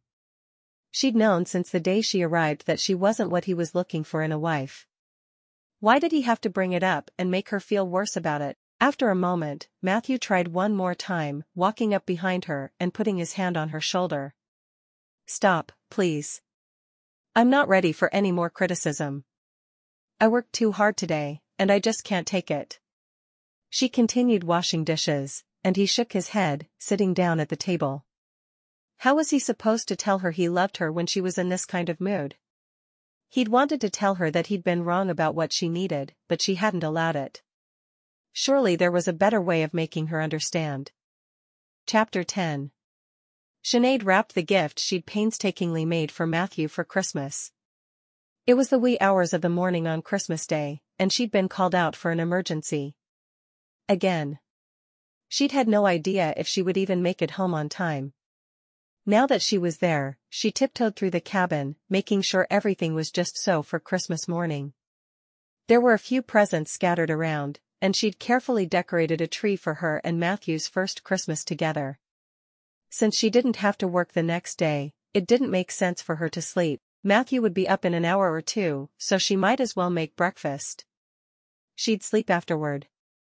She threw together the only breakfast she made well, pancakes and bacon, knowing the smell of the bacon would be like a magnet drawing him to the kitchen. No one liked bacon quite as much as Matthew did. He crept into the kitchen behind her, wrapping his arms around her waist and pulling her back against him. Merry Christmas. Sinead grinned, turning around to wrap her arms around his neck. Merry Christmas. I didn't see a point in sleeping for just an hour, so I made breakfast instead. Wonderful. I was just lying there in bed feeling all lonely anyway. She laughed, resting her head on his shoulder. When I walked in the door, you were snoring like a madman. How do you know that madmen snore? Is that something they teach you in medical school? She rolled her eyes, going up on tiptoes for a morning kiss. I hate it when our hours are crossed and we don't get to sleep together. Me too. He wrapped his arms around her and rested his cheek on top of her head. Did everything turn out all right? She hadn't told him what her emergency was, but he knew it had to be serious for her to leave in the middle of the night the way she had. She nodded. Yes. I'm tired, but crisis averted. She walked over and picked up the gift she'd made him. It had taken everything she had inside her to learn to crochet, with Molly very patiently guiding her. She'd crocheted a scarf for him for the cold winter days. Open it. She couldn't wait to see his face when he took it out of the wrapping, and she told him she'd made it herself. What about your gifts? He asked, watching as she put the pancakes and bacon onto 2 plates and carried them to the table. You first. I worked hard on that. He felt the package, squishing it softly between his hands. I can't believe you made me something. You don't make things other than splints and pancakes. She laughed. I did this time. I learned to do something new, so you would have something special for Christmas. Sitting at the table, she watched him still turning the package. Open it already. He laughed, carefully untying the string she'd used and opening the paper. It's beautiful. He put the scarf around his neck and smiled. I feel warmer already. And it's black, so it will go great with my uniform. He rushed to the tree and picked up a present. That's for you. She frowned down at it, wondering what he possibly could have gotten her. She opened it and smiled. A new stethoscope. You said your other one was stomped on by a mule a few weeks ago. I couldn't imagine how a doctor could work without a stethoscope. Thank you. She felt tears welling up in her eyes. He'd gotten her something that would not only make her happy and be useful, but it was something for her career. A career he hated. Did that mean he was starting to accept the fact that she was a doctor, and not a woman who wanted to stay home? Why did that make you cry? I wanted it to make you happy. It does. That's why I'm crying. She was very aware that her voice had pitched into a wail at that point. Was there something else you wanted? What should I have gotten for you instead? She shrugged. I don't know. The tears were coming faster and harder now. She couldn't catch her breath. He hurried around the table and put his arm around her, trying to find a way to get her to stop. What is it? What did I do? She sucked in a breath, her whole body racked with sobs. You got me something for the career you hate. I don't hate your career. I tried to tell you, but I didn't know how. Her big brown eyes met his green. I don't understand. I know, sweetheart. I thought what I wanted was someone who would cook for me. But that's not what I needed. Miss Hazel knew what was best for me all along. I needed a doctor who would fight for her patients. And who would fight for patients that would never be hers. I needed someone who was strong and independent, not someone who would sit home and spend all her time worrying that I would be hurt in a shootout or something. She shrugged at that. If you got shot, I'd just dig the bullet out and sew you back up. That's what I'm saying. Miss Hazel found the woman I needed to spend the rest of my life with, even though you're nothing like what I thought I wanted. Are you saying you were wrong? She was so confused. Yes, that's exactly what I'm saying. I knew the instant that you stepped off that train that you were the one I wanted as my bride. Not one of the other ladies. It had to be you. And when you came home with me that night and had to run off and deliver a baby like it was nothing, well, I think I started falling in love with you right then. His words started fresh tears coursing. No, you can only love a woman who will stay home and cook meals and do the laundry. She started sobbing all over again. Her friends had done a lot to help her keep up with the housework, and she was seriously considering just hiring someone to take care of things while she worked. She knew it wasn't what his dream woman would do, but she didn't have time to do more. He sighed. That's not true. I've known I was in love with you for weeks now. You would have told me. She buried her face in his shoulder, convinced he was just telling her what she wanted to hear. He didn't love her. He loved a dream woman who would never really exist. I tried to tell you. Matthew wasn't sure why she was suddenly so emotional when she never had been before. She wasn't the Sinead he was used to. He was sure she must be overtired from working all night. Let's talk after you sleep. I think you're too tired to comprehend what I'm saying to you. She shrugged, brushing away another tear. We should finish breakfast. Or start it, as the case may be. He sat down across from her, watching her carefully. The tears had been unexpected, and like most men, he had no idea what he was supposed to do when they started. After breakfast, you go to sleep. We'll finish Christmas after you wake up. He still needed her to believe that he loved her. Why was she being so stubborn about it? He knew that she wanted him to accept her for who she was, and now that he did, she didn't seem to want it anymore. She was confusing him. After breakfast, he promised to do the dishes, and she went to bed. He came in behind her and rubbed her back, talking to her softly until she fell asleep. Starting to worry about her, he wondered if he should get Molly and see if she had any idea what sort of creature had taken over his Sinead and turned her into the crying mess on the bed. Whatever sort of mess she was, he still loved her. There was no doubt about it. When Sinead woke many hours later, her eyes were gummed shut from crying so much. She felt like an absolute fool. Matthew had given her a present she was happy with, and her response had been to cry hysterically. She wasn't sure how that had worked, but she was determined not to let it happen again. She walked into the kitchen to see him cooking again. I can help you with that if you'd like. He shook his head. No, you sit. I'll finish up. He turned and looked at her, smiling slightly. I thought about making a turkey, but I can't imagine the two of us would be able to eat enough of it for it to be worth the effort, so I made a soup instead. I hope that's all right. She nodded. I don't need to feast on holidays. She didn't add that she didn't really think anyone should feast on holidays. It wasn't healthful. You should get the other present under the tree for you, he said softly. All right. She walked over and picked up the present from where it lay on the floor. There were a few other presents there from friends, but she'd open this one for now. Open it, he urged, turning from the stove to watch her. When she did, she stared down at the object in her hands. It was a picture frame with a poem. I haven't read this poem before. Who wrote it? Matthew flushed a bit. Actually, I did. As she read over it, she smiled. It was all about spending your whole life thinking you have a dream and finding out that your dream wasn't what you really wanted after all. The last bit of the poem said, I prayed, and God answered by sending the opposite of what I prayed for, but what I needed so badly. He sent me you. It's beautiful, she whispered, feeling her eyes well up with tears again. I don't know what's wrong with me today. I never cry.